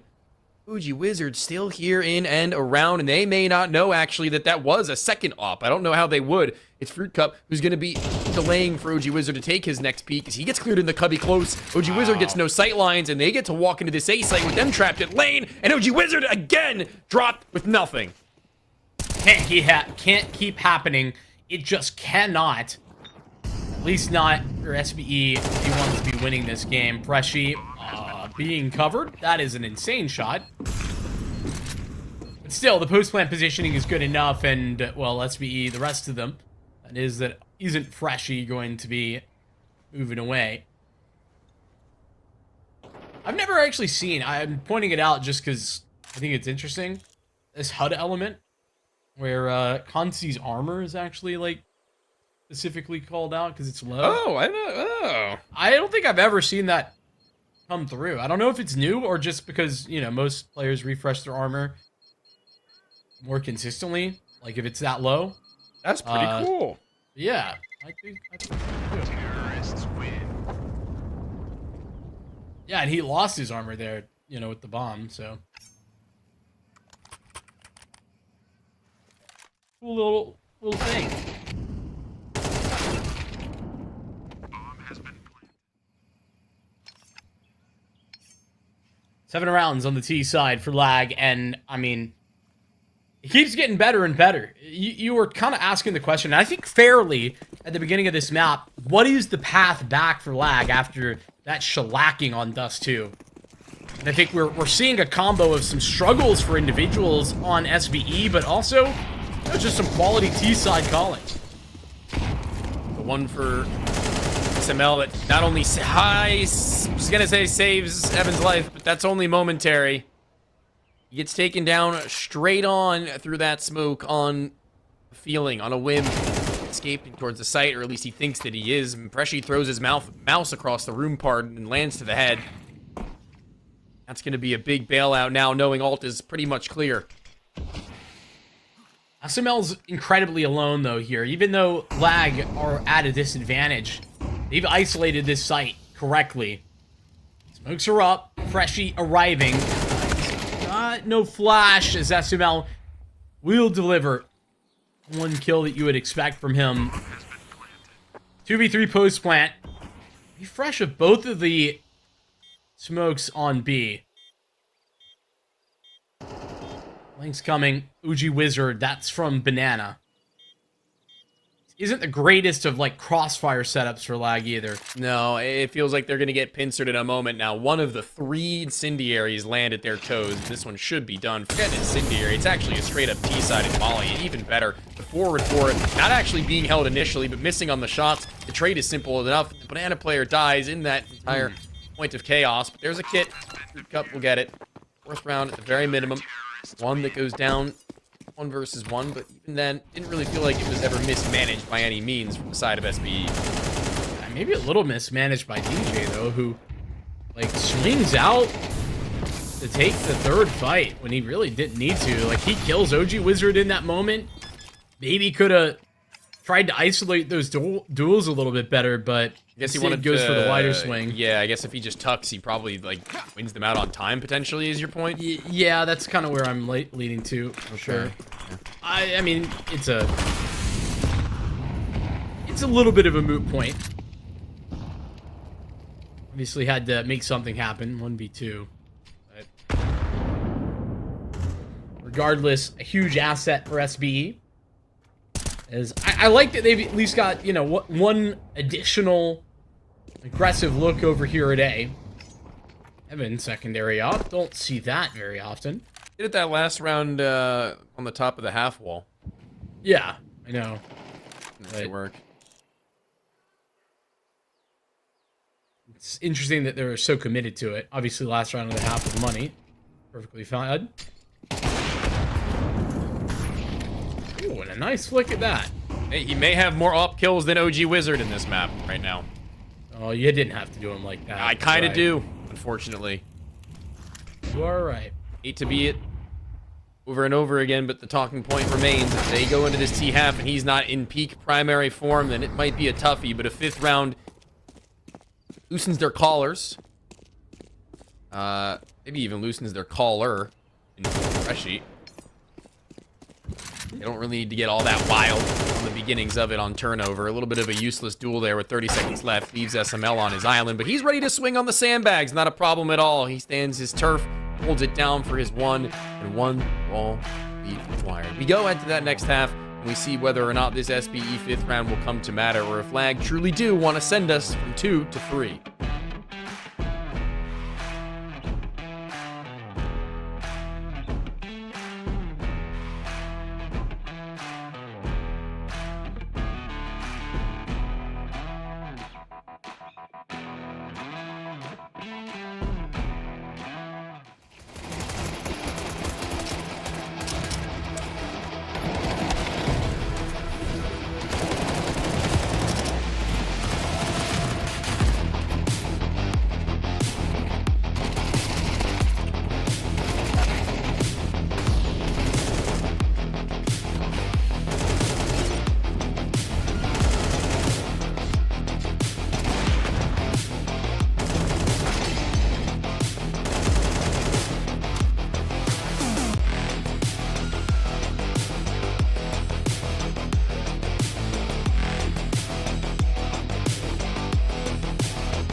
7-5 at the half. And Tony, I feel like Lag have done enough to convince me at least that they're back in this series. And that was the question that we started this Inferno with, which was like, how do they get back in? A combination of things, as we got to see some highlights across the board. I actually think DJ had a pretty quality half in general.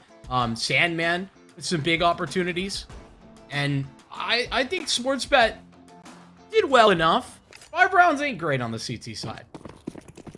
Yeah, it surely would have been a little bit higher in quality. I mean, we were seeing that back and forth we were mentioning for one in the beginning that could have gone either way a little bit more heavy-handedly, so it could have actually even been worse if we're really being honest with ourselves. So, better, worse, indifferent. The world we live in now is that this is going to be a half led by Lag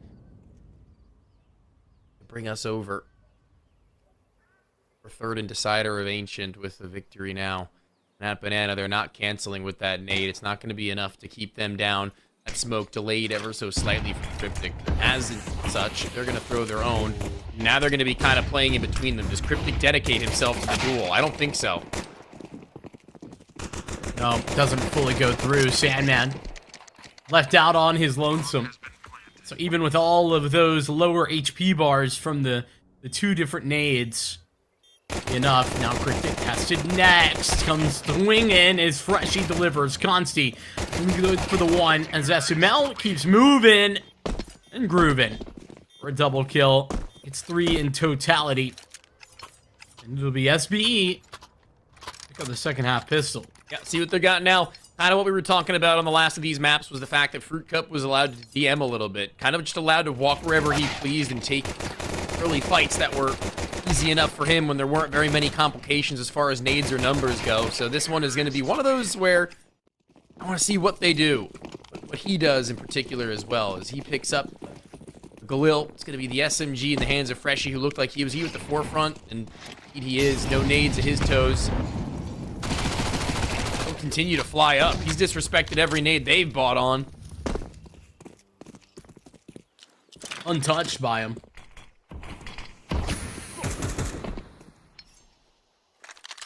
There's still another nade here for Sandman, but yeah, doesn't matter.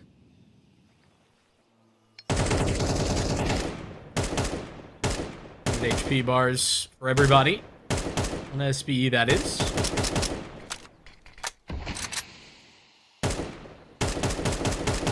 I think it's a prudent time to maybe refresh the thinking, where you were like asking about CT side situations, and you know who's gonna take over as the key CT side player for Lag, and I definitely think it's got to be Sandman. How is that going to happen? Yeah, and I mean, Wolf just also kind of initiated a lot of their retake protocol. Held down their bomb sites in Anchor with multitude kills, where I think Sandman, more often than not, is going to be only doing the former. I don't really think he's going to be sitting in the bomb site and finding very many. We've seen him do that previously, but does he have the range now to do so without there being a player like Wolf?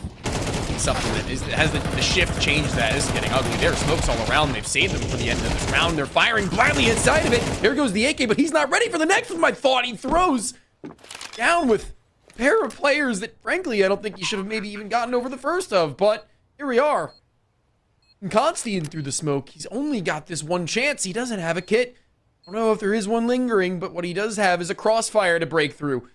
Fruit Cup and SML looking into each other's eyes, waiting for Consti to enter it just the same, and it will happen, but he'll get over the next of these. Get a rifle if he wants to sit atop of this bomb, he very well can. There will be no stick. Does SML bite the bait? He has the AK, jumps it up in pit, and Consti is masterfully maneuvered around the bomb site to bring them an AVE. Yeah, and I also think SBE, it's a spot where, I mean, they don't have that plant for SML. You know, he's so far away, it's almost required that he has to bite on that fake.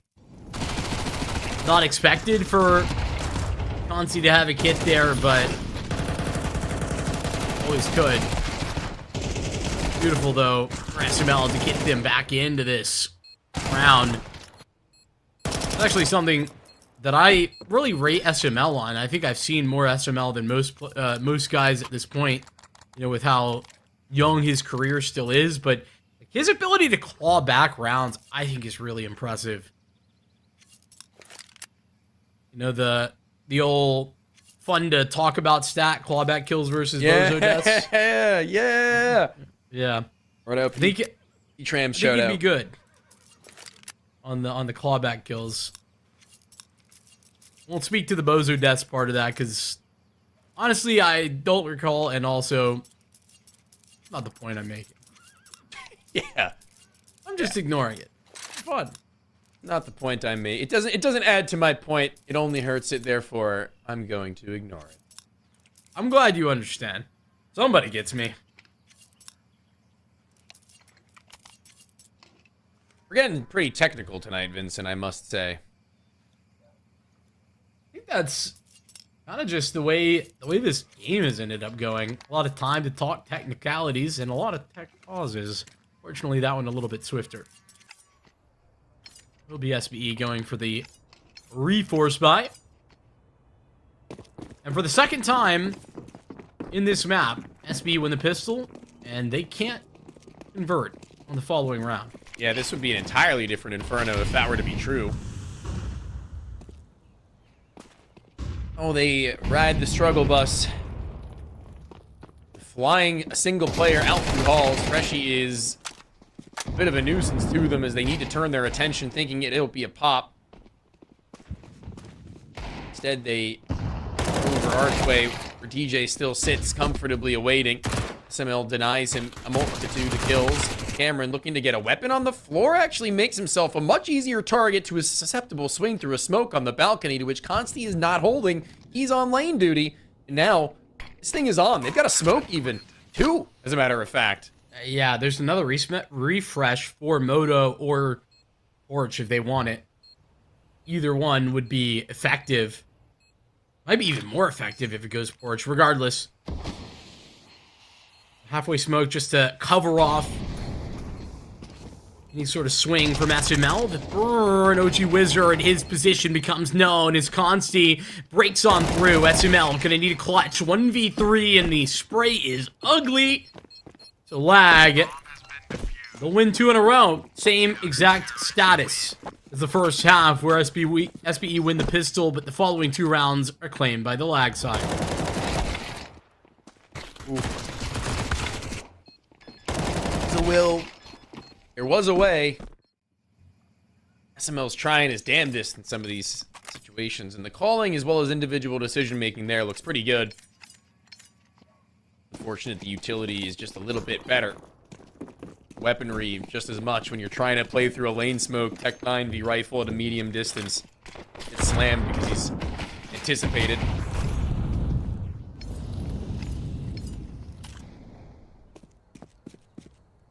At 10-6. I see this thing ramp up the stakes. Some of these rounds have felt like throwaways to some capacity, you know, wishful thinking. It's going to be everything laid down on the table. 17th here. Gun or 2, let alone a bomb plant, which would be miraculous, would be huge. I don't think there's too much of a threat with that happening unless lag really fall down on their jobs here. Though it is a third man joining the B defenses. Lag leaving their A site vulnerable. That's right where SBE are looking to go. Two Deagles in attack. There is a world, but would have had to have been this timing taken. Consti's rejoining the A defenses, and just in time. Now they've got backup DJ. Swing there from Consti, and it will be Living Dead as well. Only DJ will fall. Quick cleanup. Lag on the anti-eco. 3 straight victories. And they will be feeling good, even though they lost on the pistol. This is the big one. This is potentially for what will feel like all the marbles, really. We're going to a guaranteed 12-6 if they can't find their form, if they can't see same stature set Inferno as they had once on the last of these maps. Fruit Cup being a name we haven't very many a time uttered. Mel doing his damnedest and still sitting close to this half wall. If a flashbang were to come over now, it might be the best way about this because they would be blind. Anti from the corner, a decent enough spray, and vision regained. Cryptic's on the move, but this B site still only has the one defender. Do they continue on? No. Can't do that. No. They can't. They just had Fruit Cup there. Or rather, that's OG Wizard. He had the bomb all alone. It's Fruit Cup and Freshie. Now, Barch side, and that's a big asset. Bomb, like I said, still down over in Banana. Or rather, in the hands of OG Wizard. They've isolated the A-bomb site. Retake coming in the form of DJ, but this is now an even stead. 3-on-3. Like in trouble. It's got to be Consti. Deliver a multi-frag from the site on a rifle. That's a distance where DJ just bursts out onto an initial target. Fruit Cup does kind of the same, but this time right up close and personal. Blasts his barrel down the throat. The last site-side defender has his teammate smoke. As the plant goes off, they'll both be coming in from the same spot. Gain Cryptic. Mines. Mind lag right now. To put their two heads together against the two of SBE. OG Wizards just playing a little bit of a bullying. On the back ends of this wall, loses his friend. Feels pressure is mounted to the point where he needs to go a swinging. Bomb's so very close to DJ with that kit. An easier defuse. The 11th taken over. Nearly. Team Ace. SBE Evan the one to miss out. And that one player goes uncamped and unkilled. All hell will break loose on Inferno to a point I don't really know if there's any reason to doubt. I think it's a matter of if and when we go to Ancient. Nearly a round for SBE. I think they probably coulda, shoulda won that. Had themselves such a good spot. DJ, though, with a cracking shot. A little bit speedier. Lag. Gonna get met too quickly up onto Banana Take. 10 seconds is all it was required. Takes out a utility. SML is going to drop a smoke to deny that molly, and they're going to throw a molly of their own to ensure that Lag can't actually fully retake Banana right on that timing. This could be perfect. This is really expertly called for SBE. They've gotten the rotation that they're looking for if they just execute now. Yeah, and SML still at Banana control, so he'll be the early warning system. A kill would be absolutely incredible. Consti, he's on to these peaks. SML should be anticipating a rifler, but as he goes barreling down through, he will be at advantage in that duel, but he will still drop it. The A site under search and seizure. Smoke will fade, a run on through, but he wasn't ready for a stampede even further beyond that. Versus 3. Seen them in these positions somewhat before. An early initiation through the mid-smoke, but Freshie is ready, and this might be a save. I would call it. Yeah, it is. Sandman, he's a little bit closer, but Consti has no way to break through that mid-smoke. I really love the pace of this round. I mean, this is a round for the caller, for Freshie. The ambition towards Banana, where they're so speedy to get that, and they're denying aggressively, retake utility. It all suggests to Lag that they need to add a third defender to the B-bomb site, so they do. And just as that defender arrives, SBE throwing their A-exec. Really nicely done. Yeah, they don't carry over very many AKs, which is a little bit tough. Their buys are still going to be kind of scrapped together at the moment. I have the luxury of having some players who have been putting some pennies in a jar for a good number of rounds now.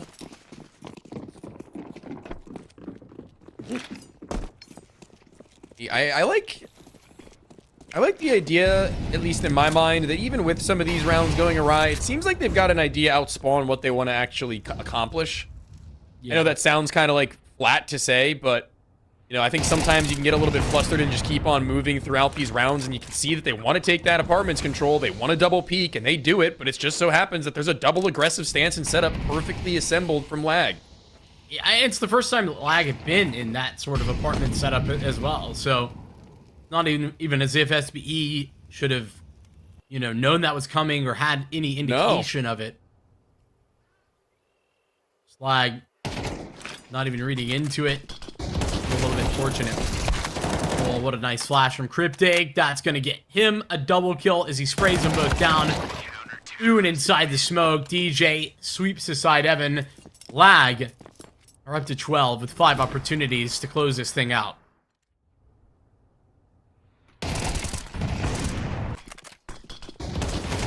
Out through SML. Enter into the site. No such fortune. The flashes are just too strong. I mean, listen, every time they get into those scenarios, SML, he's always the one who's forcing the issue, right? It feels like. And that's tough to see.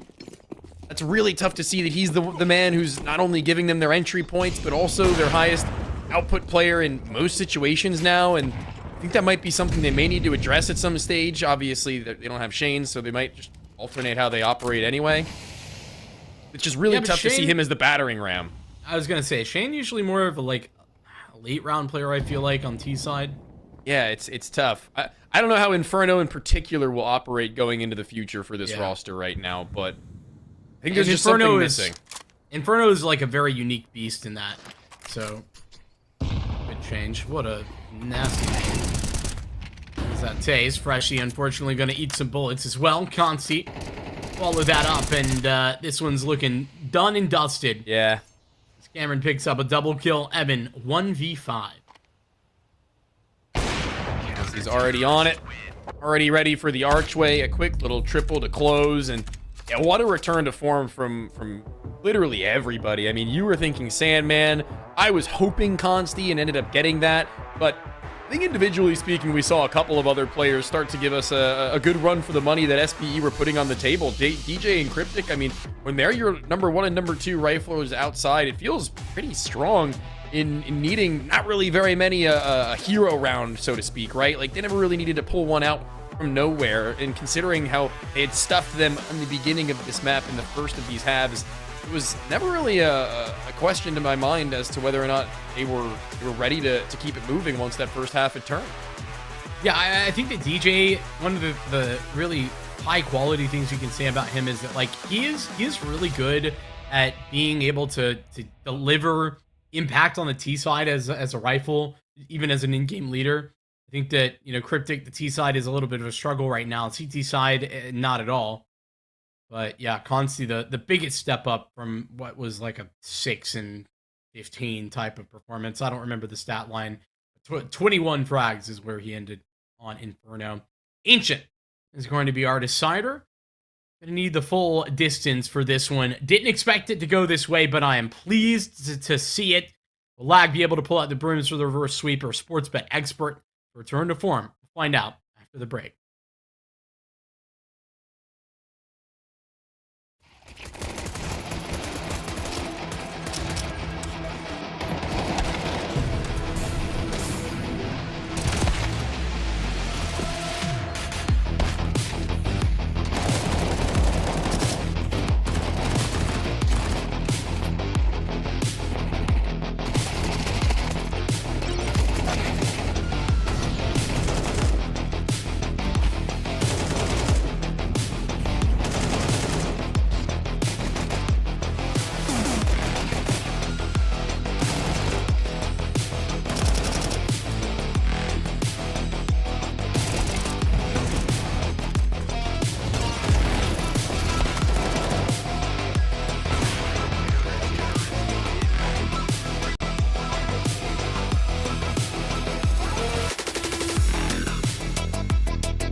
The Counter-Strike continues, and so do these two teams in their upper bracket run for ESL Challenger League Season 51. My name, Why Not, join alongside my same co-caster. Haven't switched, and if I really would want to, Vincent. What do we got looking for Ancient?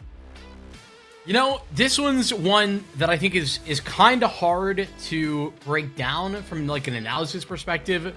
SportsBetExpert, you know, they really haven't played a lot of this map. They've got 2 games on record in the last 3 months. Neither of them are with what I would consider to be this version of the roster, and both of them were pretty ugly losses to Zomblers and then Voka. So yeah, they haven't played it in a month. They're also not a team that had played it before. But on the other side of things, that maybe sets up Lag to just run them over, right? That's the expectation when you're looking at the win rate. Lag doing really well, nearly a 90% win rate. They've won all but 1 of their 8 games on Ancient.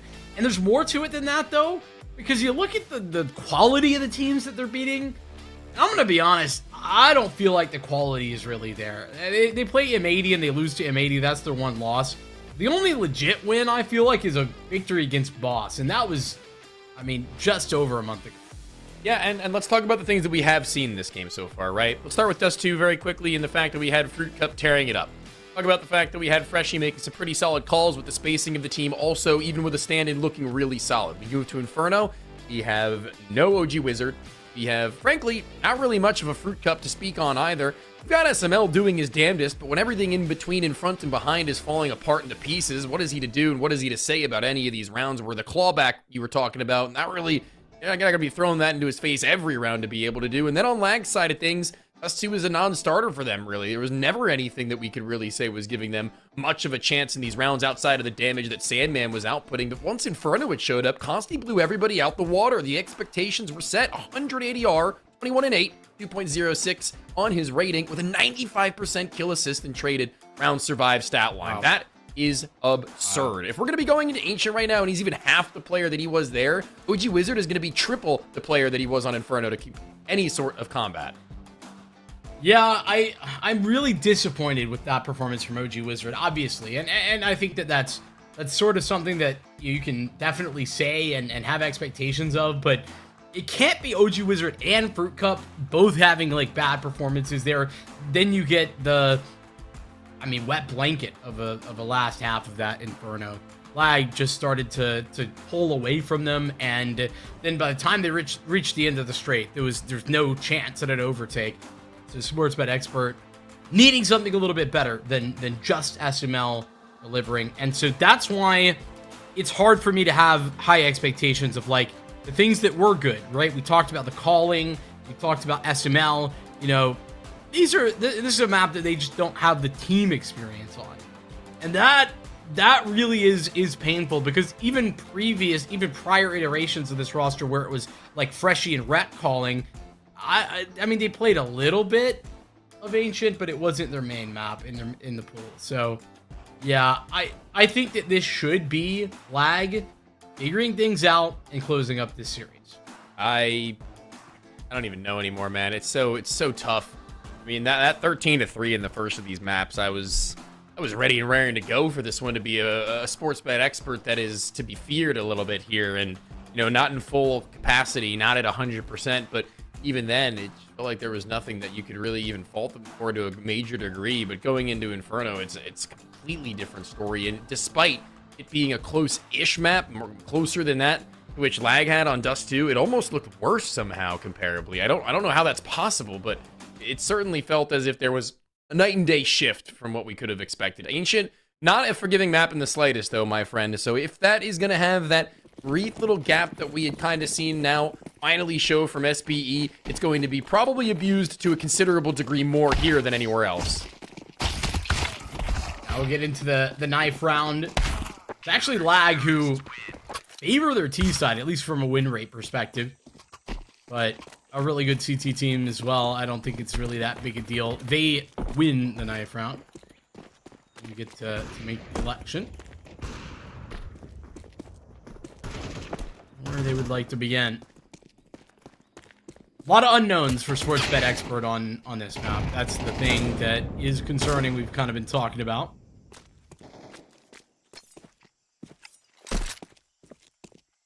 I don't know that like is necessarily all bad.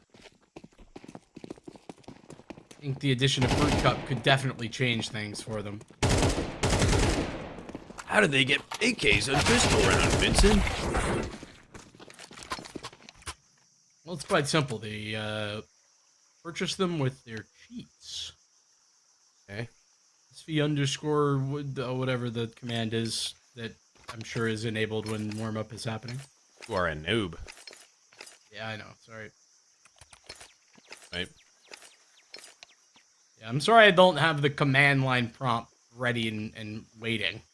My bad, dude. I do. I know you do. MP underscore buy anywhere. Change your starting money if you'd like. Got ourselves some nades on OG Wizard. The one to conjure up a site-side execute, and hopefully the magic will happen there as B looks to be the final destination. The Wizard pulls their potion, and they look to be pumping the brakes ever so slightly. The OG Wizard throws Molotovs and goes, Fireball! Yeah, I was actually just thinking that. Yeah, I know. In my head. I reached into my brain to pull that one out. Nice smoke. Ooh, this is so tough to get by.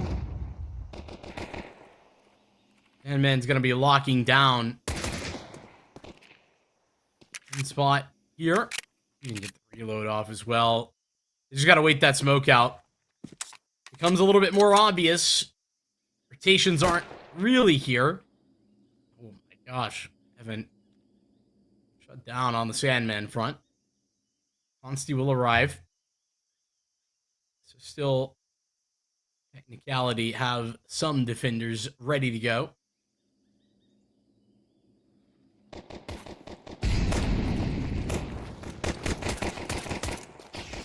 Seeing them now just walk over the first of these crosses with pistols kind of periodically ready to duel or not. A tag and burn from SML isn't going to stop him in his run through, but it also might just send the rest of these CTs to go for the site retake as well, as Conti just kind of walks up pop after pop on that long walk.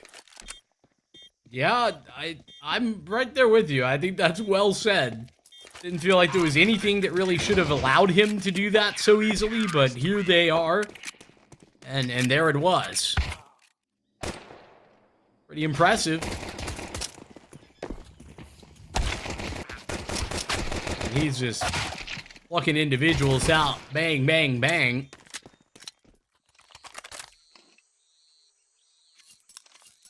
So, after 2 pistol round losses in a row on Inferno, Flag really weren't bothered by it. They'll finally win one of their own.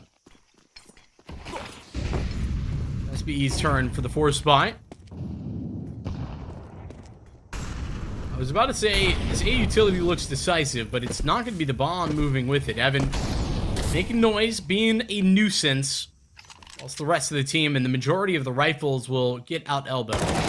Move. His rifles are going to have an easy chance at just trading out on Cryptic. Shouldn't be a player that isn't able to get away. He doesn't have a smoke to drop on his own person. Or actually, he does if he wanted, but he's not going to do so. I'm kind of shocked. He'll eventually think better of it and let it loose to the floor with Consti also to hold his cross. Tap on this one ever so slightly. One that won't be met. One bullet, all that it would take. Only they had an aid. Cryptic's just sitting, I wouldn't say comfortably, on the inside of red. This is going to be Evan's time to shine. This A site is free, easy, clean, and clear. He is going to confirm that Temple will be too, but Spawn might have been better real estate. I don't think it'll matter ultimately, though, so long as they just get the plant off. Yeah, I think it is important to be clearing that, gathering that information. And now with Cryptic dead, I mean, this round is just over, I would think. Yeah. Seems like Flag feel the same. Consti and Sandman sticking around a little bit further.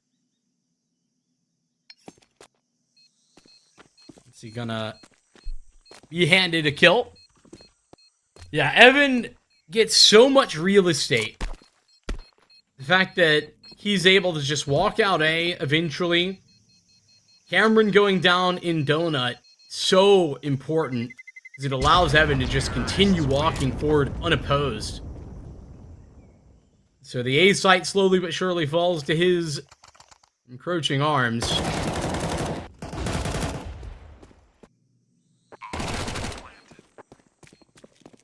Win a anti-force buy possible challenge in this best of 3. Yeah. It has been plaguing these two, hasn't it? Well, one more to go. Or they've got nothing. Flag, so give them the benefit of the doubt that we've seen crazier things happen before. Pumped up. Closer to Cave Cheetah than anything else. You're hoping these spams have his teammates dead so soon. An unfortunate turn of events for him. He's locked in this. Drops a smoke now to save out a little bit of extra seconds and shave off maybe one of these players on a lucky spray in their direction. It's not going to happen.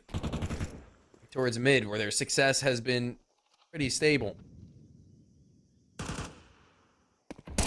That continues as it'll be Consti rotating in. He gets dinked down. Caught. Cryptic is OG Wizard. This is, I mean, it's not like they have utility to facilitate this, but it's kind of lag going through the motions a little bit in that. There's a make control, reaggressing B, etc., etc. As if it's a checklist for them to go through. Bam damage smoke spam. Cameron. Yeah, I mean, he's got this incendiary too that could have burnt out maybe that player at the default box, but when there are shots coming all over the map and they don't even really know where the remainder of SB are even stationed outside of just, I don't know, maybe 2 and B, it's a toughie. Big set of openers as well. ML already on good form. Rifle is back out, and OG Wizard also giving us a good run back, where I'm pretty fond of OG Wizard on Ancient in particular. I feel like that's where I've seen personally, whenever I've watched his games, some of his best works. Interestingly, I think that in Dust too. Yeah.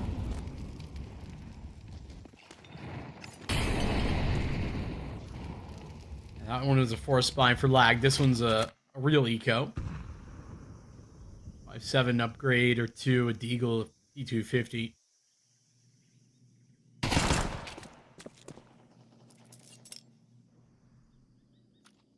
I got a question for you. You contemplating swapping to a P2000? Not particularly. I don't really think it's that big of a deal. I might try it just for fun. Okay, follow up. Do you think that these changes actually make the value proposition of a P2000 versus a USPS far more interesting? I don't know. For me, all of this change has just been a marginal shift in most ways anyway, so I'd say marginally. Not considerably. Just piques my curiosity to see if the weapon makes me feel any better. SIBO. It's like I've not once ever run into the issue of running out of ammo in this new patch. I've not even come close. The closest I've ever come is probably playing an entire round out and then going for a retake and having 1 clip left in my AK. Or, I'm sorry, my M4A4. Well, I mean, there you go. You're using an M4A4. The A4 has the most ammo. I know. Well, you haven't had a problem. No, I was saying that's the closest I've come, is getting into 1 retake scenario with only 1 clip left in my A4. That was me being kind of stupid and just spraying smokes, which I shouldn't have been doing all around. Right, so, get punished for my bad decision making. Consti has a pretty good decision in blowing the smoke prior to the retake even being considered as he gets that opening on the OG Wizard. They try to hold the site. There's a little bit of maybe an overextension from Cameron. Not really necessary when they have the man up already. But that's quick trading. Evan gets in position for the backstab at least. The remaining 2 lag members coming both from Donut. Evan up ahead of it. At least the smoke gets placed down onto the bomb. EJ doesn't have a kit.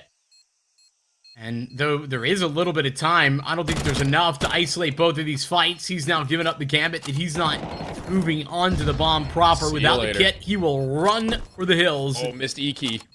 Yeah. How'd they fix that? I just don't think he was close enough. No, he wasn't. They did. It's definitely not an issue anymore.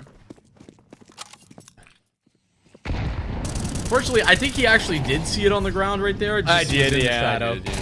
I don't know why. Again, I'm going to throw it back to talking about Cameron for a moment. I mean, that 5 versus 4, but he's just jumping and barreling in through that smoke with no teammates, no nades.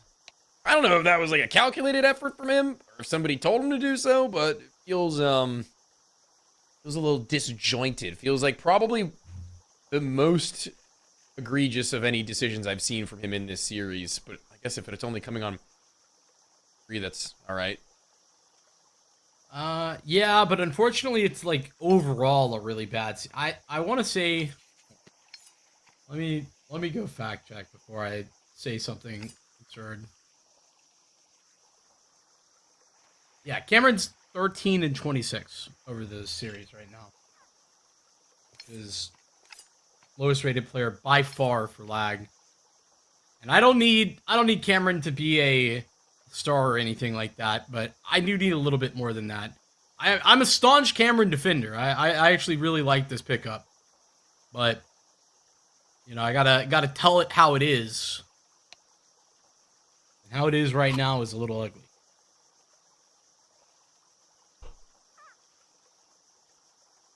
I wish I could have the detailed map stats of individual maps on HLTV prior to the series being done.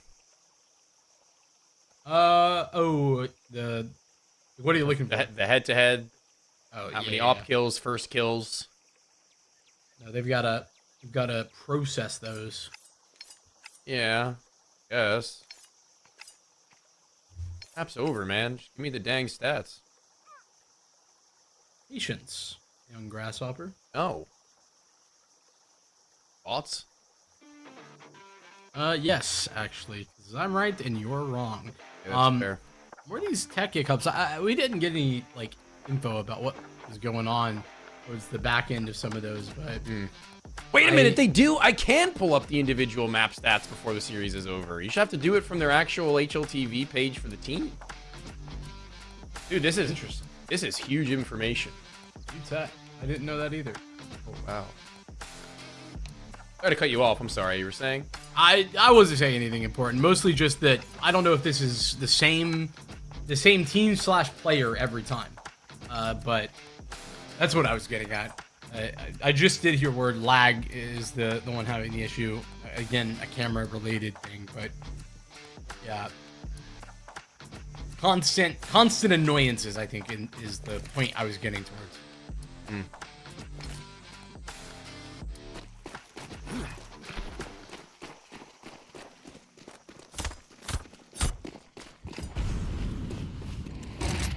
All right, well, we've got now a moment of reprieve for SBE, who haven't really sweat so far onto Ancient, but in this series, I'm sure that they were starting to probably meet a bit of a boiling point towards the ends of Inferno. You're getting a man down even now. Should still be fine. OG Wizard has a smoke. They've got mollies already thrown up in a multitude of different positions, but OG Wizard needs to hold a line, so pulling a smoke is probably the last thing in his itinerary. Now they've gotten across. Another missed shot. A boost to the box, which Freshie, if he goes jiggling too far wide, that AK may have a field day. They will rein it in. Looking pretty solid with rifles. Able to help out Evan even on his miss. Safe to reload. There's a 5th. Although it looked like there was a bit of a talk to be had about how close they were getting to actually making that easier fights for them. It doesn't get them very far, but I love this half-buy strategy with the nade stack and you know the way in which they handled that. But even better, SBE collapse that they facilitate there on B. Lag a team to get in. Yeah, they're gonna run it back. This B rush is what they did last time. No, they will stall it out just as the utility comes flying down. Sandman's lucky to be alive. I thought OG Wizard had the line.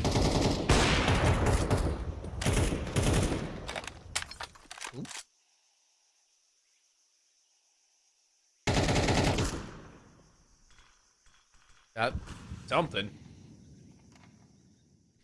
I wouldn't call it a line necessarily. It's more like a triangle between the rest of those CTs, with the long player not really giving him an inch. Sit here patiently waiting. And that might actually be enough to incite them to scroll their way up once cave is known to be clear or not. Evan this time, the one to look in. Got players behind him if they would like to scale. I doubt he goes on a solo mission in that. 5 seconds just under.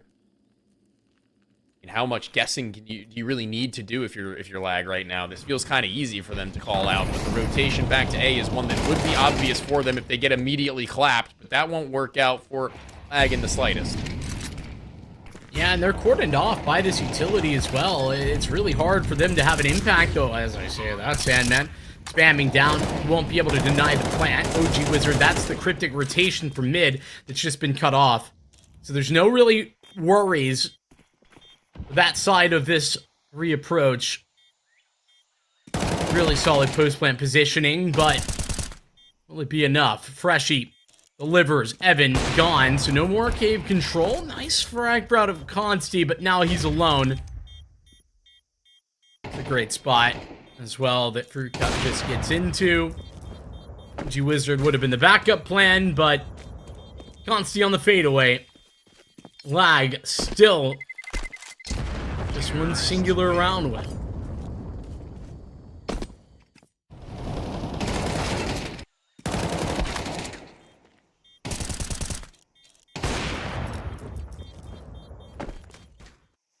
Are you worried yet? Are you concerned? I'm deciding actually actively in my mind whether or not I was. Thank you for the timeout lag, so I can also process what's happening. Because I'm also kind of mulling it over in my head. I'm like not yet, but I think after this round I might be. I think 7 is a little much. Let me maybe try to add some extra data to your thought process. Lag have like almost a 70% T-side win rate on this map.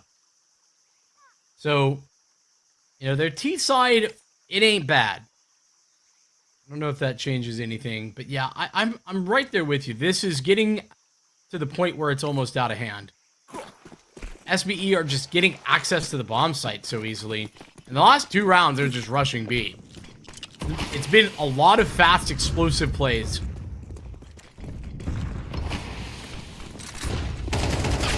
Flash into the smoke with Cameron on the opposite end of it. Immediately ruined. A-site looking all under pressure. On to the 5-7 of all things. Evan not ready to clear cave. He's gotten DJ in there. Lucky that he wasn't actually looking any closer after that kill had transpired. And even now, doubling back. Gotta clear this. Gotta do it well. He is no fool. Shots of the ever-moving SMG are just too much for him to handle. I think this hesitation's good for SBE. It'd be reasonable to see lag continue pushing, whether that be continuation down ramp or further deeper into middle. Realization. Cryptic. Could have been the one under pressure.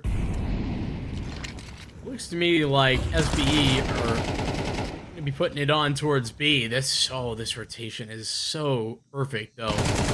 Still, SBE have been quiet. Only now do they start getting active. It's Freshie. It's 2 kills in the process. That's the B player gone. And oh boy, it is bad news for lag. Excited to see what that replay looked like again. The swiftness of that felt like disgusting. It like his crosshair wasn't even really there until he started shooting, if that makes sense. It was kind of crazy. Yo, Buckethead just dropped a bit of a Rady Raid shout out to ESEA season 56 grand finals caster Buckethead and all in. 160 people transferred over into our hands. Appreciate it. We'll take care of them. Don't you worry.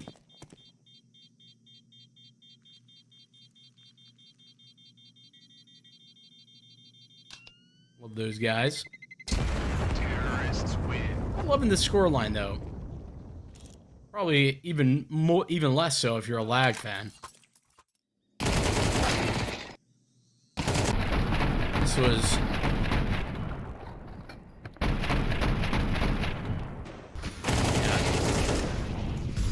It's kind of crazy. I do know what you mean. I was watching the minimap, so I didn't get to see it firsthand. Yeah, this is one of those rounds that, I mean, you asked me if I was worried. Now I am a little bit. That one was pulled out from a hat, like a magic hat.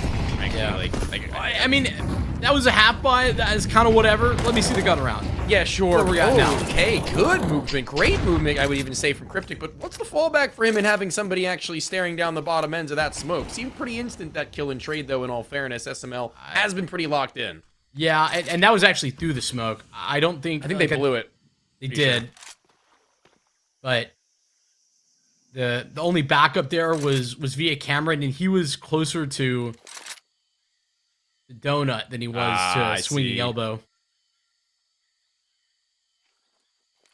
Reassembly for SBE, as they're going to be looking to push themselves back up to B. This is a potential, even with a 3v4. Yeah, this is a nice creep and crawl, though. It's going to be purely contact. Sandman will have seen SML. I don't know if the same will be true. Exchange. He could have checked his mini-map and seen that red mark, but just perfect crosshair placement and movement, it felt like. But even just still better for it is Sandman. Ready for the duel, only gets you so far. You still got to win it in the 50-50 tag. Freshie wants to swing in onto DJ IGL versus IGL. And that would have been another turnaround to which Freshie would have delivered to them. What was that from OG Wizard? He might have given us a reason to think that there's a chance he can carry over a clutch. Haven't seen very many of those in this series from him. But why? Out now. In through the smoke. Oh my gosh. Opera of all things might have just made the play. It's going to be planning for himself. And Cameron both going in towards this site, and you're absolutely right. That bomb is ready and awaiting him to get a line on the shot, but it's not going to be the stick. It's well read and met by the stare down from Cameron. Team Ace, baby. Yeah, Cameron's actually been, having a little bit of a frustrating game and series as we've been highlighting, but that was a lovely read. For him to be instantly prepared for OG Wizard to be walking through the long smoke instead of, honest and truthfully, anything else. I mean, I feel like very reasonably could have been going back to ramp there. Nice read and a slight off angle, or maybe what was being expected by OG Wizard. So the gun round, it does go well for lag. Nicely handled, nice trades in middle. Even though he's blinded, second there does deliver. DJ 1 for 1. And so after 10 seconds, it's a 3-on-3. Yeah, dude, body for body. Round never seems to cease fire. Still seconds in, where everything goes absolutely and utterly silent. Smokes have just then faded. Out through a main. Cryptic has Freshie on the other side, who has been insane in this game thus far at being at the right place at the right time. And then I'm just not loving these swings from lag. Two separate extremities, yeah. Yeah, I think that the thinking, the thought process here doesn't not make sense. You can understand where they're coming from, but to be pushing so disparately in a 3v3, I think in my mind would have been better just to see them get, tag team 2 players, re-clear mid, or even just stack a bomb site. That's not what happens. They go searching for information. Consi going to be heading for the hills as he just walks away. Lets them lock this in.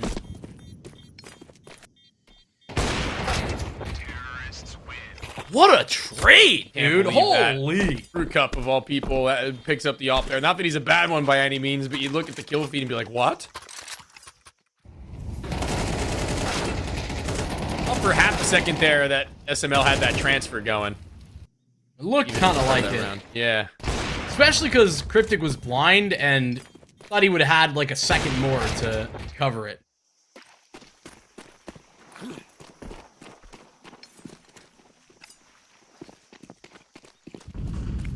rounds. Maybe more where that came from is we're going to keep this pace going. Freshie, not just the nade, utility set out mid for lackluster, denying SBE space. Getting over that spam now. Freshie instead continuing his way onwards on his initial goal. Burns out Cryptic, forced into the front lines, and there should be a swing. Easy from Shelf, I would have thought, but Cryptic, an adjustment, gets no second tee. Freshie is that dipped back towards stare out A main. I don't know how. Cryptic gets out with daylight robbery. He's done that a couple of times. I know he's like only 6 and 9, but I mean, this is what I mean by like Cryptic on the CT side, especially. Like, I'm just usually not really that worried about him on an individual level. Okay. Caught out there. Oh, but Cameron is lined up 2 on the SMG. The flick from OG Wizard falls flat, and the Fruit Cup need a 1v4. Sandman's trading instantly. So Lag will get back to some winning ways. Cameron not having the best Ancient thus far. That's a big time for him to show that he is still very much so here. SMG to just get a couple of bucks and also have some feel-good frags. Nice enough spray. From dying. Feels like almost every bullet entering.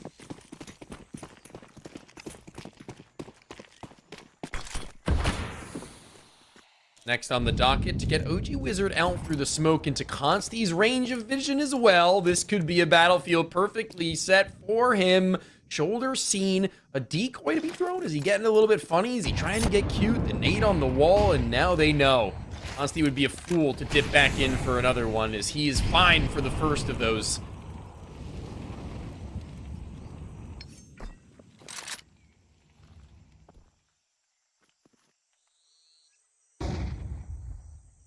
Doesn't move back. He said would be foolish. Mid to A smoke thrown. Cutting off rotations. That's causing a lot of consternation for Sandman, who walks through the smoke in order to go back to re-clear house. Should allow for SportsBetExpert to get easier access to cave and to ramp. Clear continues, and it's Sandman just to offer up the one. Push for Cameron through A. And so now the defense returns. Is it too late? Might be, because OG Wizard stands in the place that DJ once stood. Great line from Cameron, as we still see an even scenario. We just get ourselves a retake on it, B, that many a time previously had been shut down, but this may be a different story. But as I say that, this flank from ramp, I hope it doesn't activate too fast. He's got no teammates able to get on to the next of these angles, or maybe it's just in time. Cameron, beautiful transitionary shots with the A1S. And that is Lag with a statement to close out on a retake that looks like it's cutting through butter with a hot knife. I mean, we got ourselves a game that's also being cut in 2. It's going to be 8 rounds to the 4 for SBE, and if they want to close this series, they better get hot to the trot, or else this one may be closer than they believe.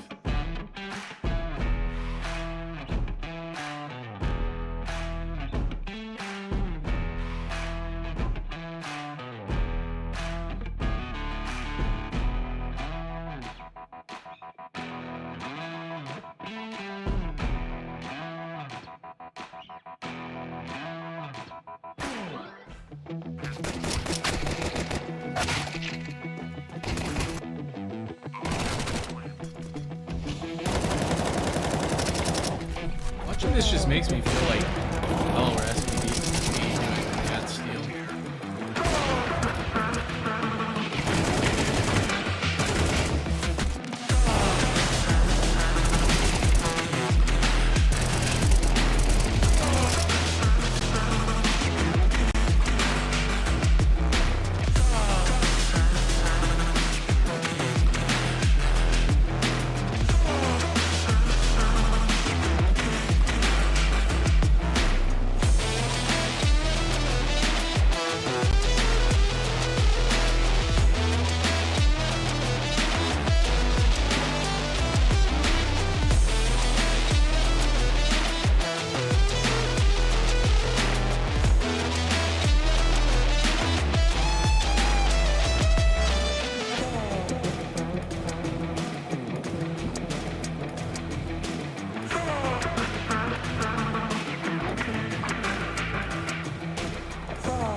I think the takeaway right now for you and I, SportsBetExpert coming in with low expectations, but delivering the heights that we haven't seen in quite a long time from this core.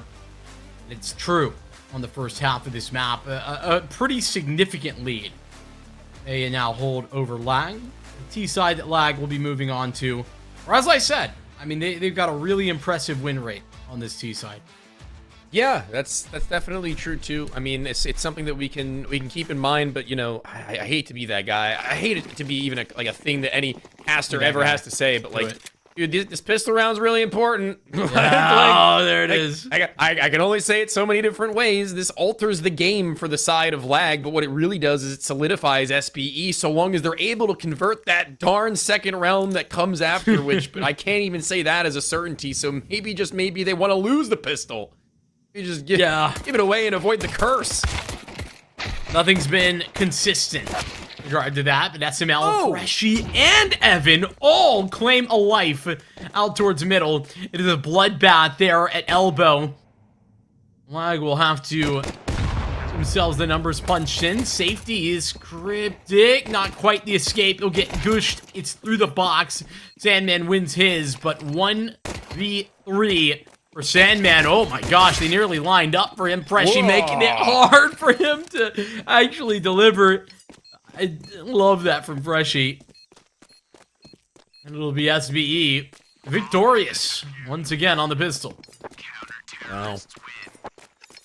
Now there only comes to be one more thing, okay? Just one more thing that needs to be seen. And they close the anti-force. Not once in the last 3 pistols has the anti-force been closed. Not a singular time.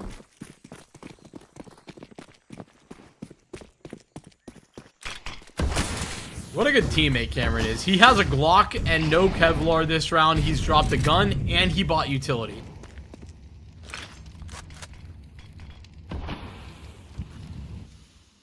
Oh, I mean, we got some selfless people in this world, Vincent. Got our chances now. Spam damage, but I don't know if I'm looking for spam damage at this point. I know what I'm probably working up against. It's like that pistol out the Glock. Gets Fruit Cup at A main. I think he's just clearing the close right outside of. Yeah, but that was 3 headshots, man. Yeah. 3. Yeah, I guess. And surely, right? I mean. Oh, man. Scared. Tony, I'm terrified. I'm losing the plot to say that they should win this any longer because this is a nice position from Evan, but it requires a plethora of kills. More than good enough, I would say, for 2, and the dink that comes through after confirms that there was another 2 players in that same area. Oh, this is a nice position, one too. Pushed by Sandman. Yeah, I mean, he could be the one to spring to life with 35. They just need to play their time right. The good news is that Freshy actually kind of has massive. The exit. Oh, no. Wingy Wizard is left, though. There's a gap he's looking to respect. Should get back in time. He's got a Molotov as well, an incendiary more accurately to throw. Yeah, and an AG. That burns him out, and he's low enough, TJ, who needs to get off of the bomb a lot wider, but I think he wanted to duel along with his teammate to have the maximum possibility of them getting the frags that they need, and I think quite possibly for the first time in this series, they actually win after a victory on the pistol as well. Yeah, I'm trying to remember back to Dust 2. It's been a minute. Yeah, that's actually... they lost the second half. I was gonna say the first one. The second round in the first half, they also lost. I'm pretty sure. It might be the first time in the whole series then. Maybe. Oh boy. And it's that, not just the scoreline. It's not just 10-4, but in which this is Cameron Hero AK. Not what I was expecting to see. He is the first dead. So it's time to play Shuffle Strike. You shuffle the gun around and hope that somebody gets a multi. Okay. Oh, here comes Cryptic, and there's a solid enough shot as he turns in time, but he doesn't get his crosshair well enough set, and the aim punch is a problem, but so too what? the fact that they're out A main, and they seem to have no idea, no care in the world, and everybody is completely exposed this round. They need to be arrested for indecent exposure at this point, because everybody's just bare naked in the middle of nowhere. What are we doing? DJ's clutching. That's what he's doing. 1v3. Started off well, but with the aim punch, it won't be further than that. Holy moly. Yeah. Sorry to swear. Sorry. There is honestly a lot of problems here. The biggest of them, I think, for SBE is just how unsure, or not unsure, how unaware they are of any sort of possibility that Lag could have been getting up onto A site. Like, G-Wizard just never even thinking about that. All good. They won the round. And I'm saying that now, but see if that does end up punishing SportsBetExpert. They do take some additional economic damage because of it. Rebuys are forced. There's a good walk down through mid, though, that some heavy metal pressed up against Cryptic. He's in control on both halves, has been here and there, but this time falls with not even a single point of damage exchanged. And they'll sit on top of that position for just about as long as they can until Evan will see over shelf side and spot no one home. I don't know what the setup is going to be. Maybe a retake to those B doors late. I can see the bomb migrating ever so slightly. Order to be seen at Cave Jiggle. Might be a little bit overzealous from Evan. A lot overzealous from Evan, as a matter of fact. Yeah, quite certainly. G-Wizard at least stay safe pair of hands over on the B site. Don't necessarily love the spacing there either. Sandman so far ahead of DJ. There was no chance of a trade.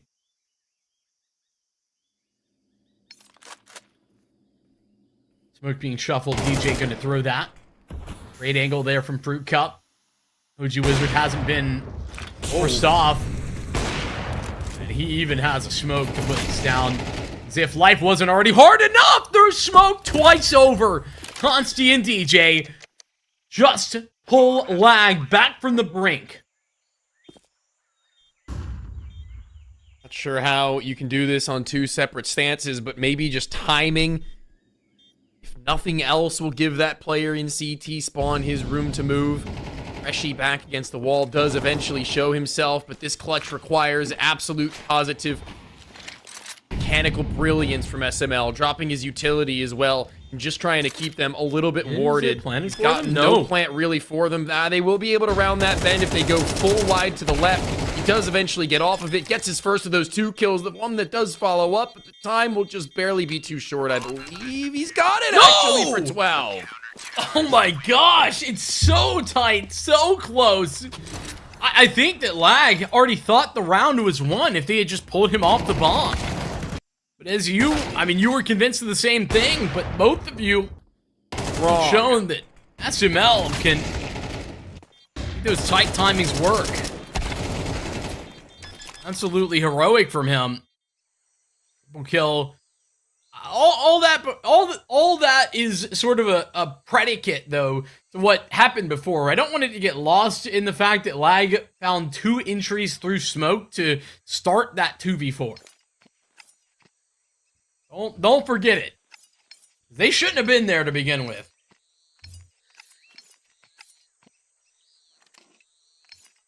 Like taking attack pause, as it might be the last opportunity to.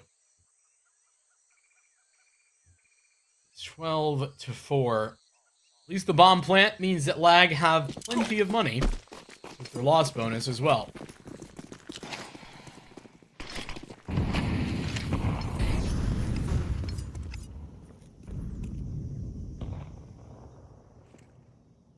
They come towards A main. Here to flush close up, but not eliciting this utility set that Freshie still holds in his hands. The incendiary yet to be let loose, so if they walk into his sight lines and they're a little bit slow about it, he will be able to burn them out. Up to Nate even further beyond that, but they'll cancel. They'll peel off, but losing a player in the bottom ends of mid. It's once again Cryptic that does get bested. That is going to be tough, but this is going to be huge from DJ as the second mouth, the primary one, though, of Lag. That will answer back very loudly, as his actions do speak louder than any type of comms he can give. Oh! Hey. One way of making a way back into this and maybe a close. They need to get their plant off, but if they can't get their kills, they won't have enough angles to ward off. Good smoke still there, though, and a molly to spawn. Actually hits default. Sandman should be fine if he just wants to hard stick it, but he'll never really know, will he? No, not at this stage. And look at the speed with which Evan has made the call to go up on this flank. Step made. Gotta be careful, Freshie. Don't give yourself away. And man, 15 seconds. There's not enough time, I don't think, to go to B. Well, he's lost the round, unfortunately. He's lost the game. Yes, he has. 13-4. Maybe a little bit about playing out, maneuvering himself there, but it was a tough situation regardless. It is a 2-1 victory for SportsBetExpert. The upper bracket semifinal here at ECL Cup 2. That is not something I thought I would be saying at the end of this best of 3. No, I don't think so either. And, you know, it also takes a lot for us to then point the finger at someone who I would say is the MVP for the series overall when you come back down to it, and that would be SML. But I want to give a secondary shout-out to someone who I haven't really given as much props as I would have liked to, but you've been peppering in a little bit here and there in Freshie. I mean, Freshie has been so very influential to a lot of these rounds and openings, and being able to not only stave out so much of that, but even get them information. If it doesn't necessarily mean he gets a kill, it also just sets everyone else up for the best possible round that they can have. Those two guys in tandem, seeing as they are core members of this roster still moving forwards, it's extremely impressive to see that after even the first map, heading into the third, kind of blemishing over a little bit of Inferno, but still giving a little bit of props to both of those guys there. This was their series, I feel. Yeah, I'm in agreement on that. I think that Lag really gonna need to do some reflecting on what went wrong in this best of 3, because I don't really want to get into too many of the details, because I think that there's probably more to it than we can really go over. But in general, when you look at the stat lines of these two maps that they lost, two maps that they had coming into it like a 90+% win rate on. Dust 2 13-3 and Ancient 13-4. That is going to be rocking Lag to their core a little bit. Yeah, they're in a little bit of not. I'm not ringing the alarm bells, but I do think that this is going to deserve a long, hard look. Yeah, I don't disagree. I think this will probably be the best official that they will have had, specifically on Ancient for a while. Yes, 100%. Yeah, I think that 88% is a little bit misleading as far as the Ancient goes. To be completely honest with you, I agree. Like you look at the quality of teams that they've played against with Wolf. Might I also remind you? Yeah, it's bad. Okay, all right. Well, I don't mean to be mean, but like, you know, the best of them was a 13-8, which came a month and change ago against Boss. But I mean, obviously, look how that team ended up going. Unfortunately, now they're completely restructured, trying to do something new. And the last game they played against the 1-2 Dunes was a pretty close one in a game that, relatively speaking, Lag at their best should gap. So, playing with subs even. No, I know. I mean, and I made the point earlier that their actual wins on Ancient haven't been all that great. But I think it's a matter of, like, so many times that you and I were thinking, okay, this doesn't make sense. there's a ton of like moving pieces here happening, and they don't really seem like they're being coordinated as well as they could be. And granted, listen, Lag just made a roster move, right? You know, understand that Cryptic comes in, I think it was the 11th. Hold on, I wrote it down somewhere. The 12th of March. So, you know, it's the 23rd today. So it's been less than 2 weeks. So I think that's important context to keep in mind. But for SportsBet to come in and look so good with Evan, not with Shane, I do think that Lag, you know, probably need to be thinking, okay, how can we adjust this? Here's how things stand for the top side of this bracket. It's going to be Lag going down to the lower side, and SportsBetExpert locking in a upper bracket final appearance. Yeah, I mean, look at them go. It's going to be very, very nice for them to say that they have a springboard to act off of once they do have their full 5 set and spread for the upcoming seasons and events. Looking at the lower side of things, I think Lag do have a redemption arc that they can set themselves up for, and I don't think that that's unfeasible in the slightest. They're going to be up against F5. Going to be a Phoenix waiting for the result of the other side of this bracket, just as, or rather the other side of the upper bracket, just as well. Until then, I think that we are going to be pretty comfortably awaiting the arrival of our upcoming days to see who will be crowned the champion of this portion of the event, as well as ascending into the next stage. Yes, we will. Been a pleasure to cover things here alongside you. Why not? I'd love to see that. We'll get a continuation, though, as we get deeper and deeper into this cup. From you and I, though, is we will be bowing out both for tonight and for this cup. Thank you so much for watching, everybody. We'll see you next time here at ESL Challenger League Season 56.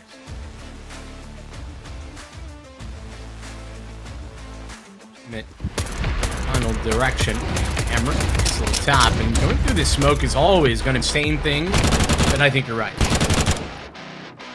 But he'll take it this time around, though. At least not very much so shaken as and speaking of themselves. They've got to go through the smoke. It's Freshy that's waiting. It's Fruit Cup on this barrelless cover, and he finds the 2 flashes that were left. Fruit Cup delivers. Nice adjustment, though, for Consti on the scout. Now they've got to test OG Wizard, and he ain't missing. Wizard man to spot any sort of offense, and the spray transfer is lovely. Freshy flying smoke as well. This is tough.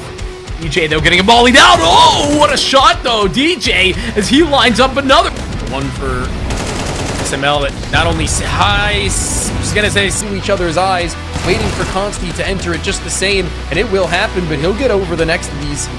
Get a rifle if he wants to sit atop of this bomb. He very well can. There will be no stick. Does SML bite the bait? He has the AK, jumps it up and pit. Oh, perfect. No. Still, SB have been... and that would have been another turnaround. I hope it doesn't activate too fast. He's got no teammates able to really for them. They will be able to round that bend if they go full wide to the left. He does eventually get off of it, gets his first of those 2 kills. The one that does follow up, time will just barely be too short, I believe.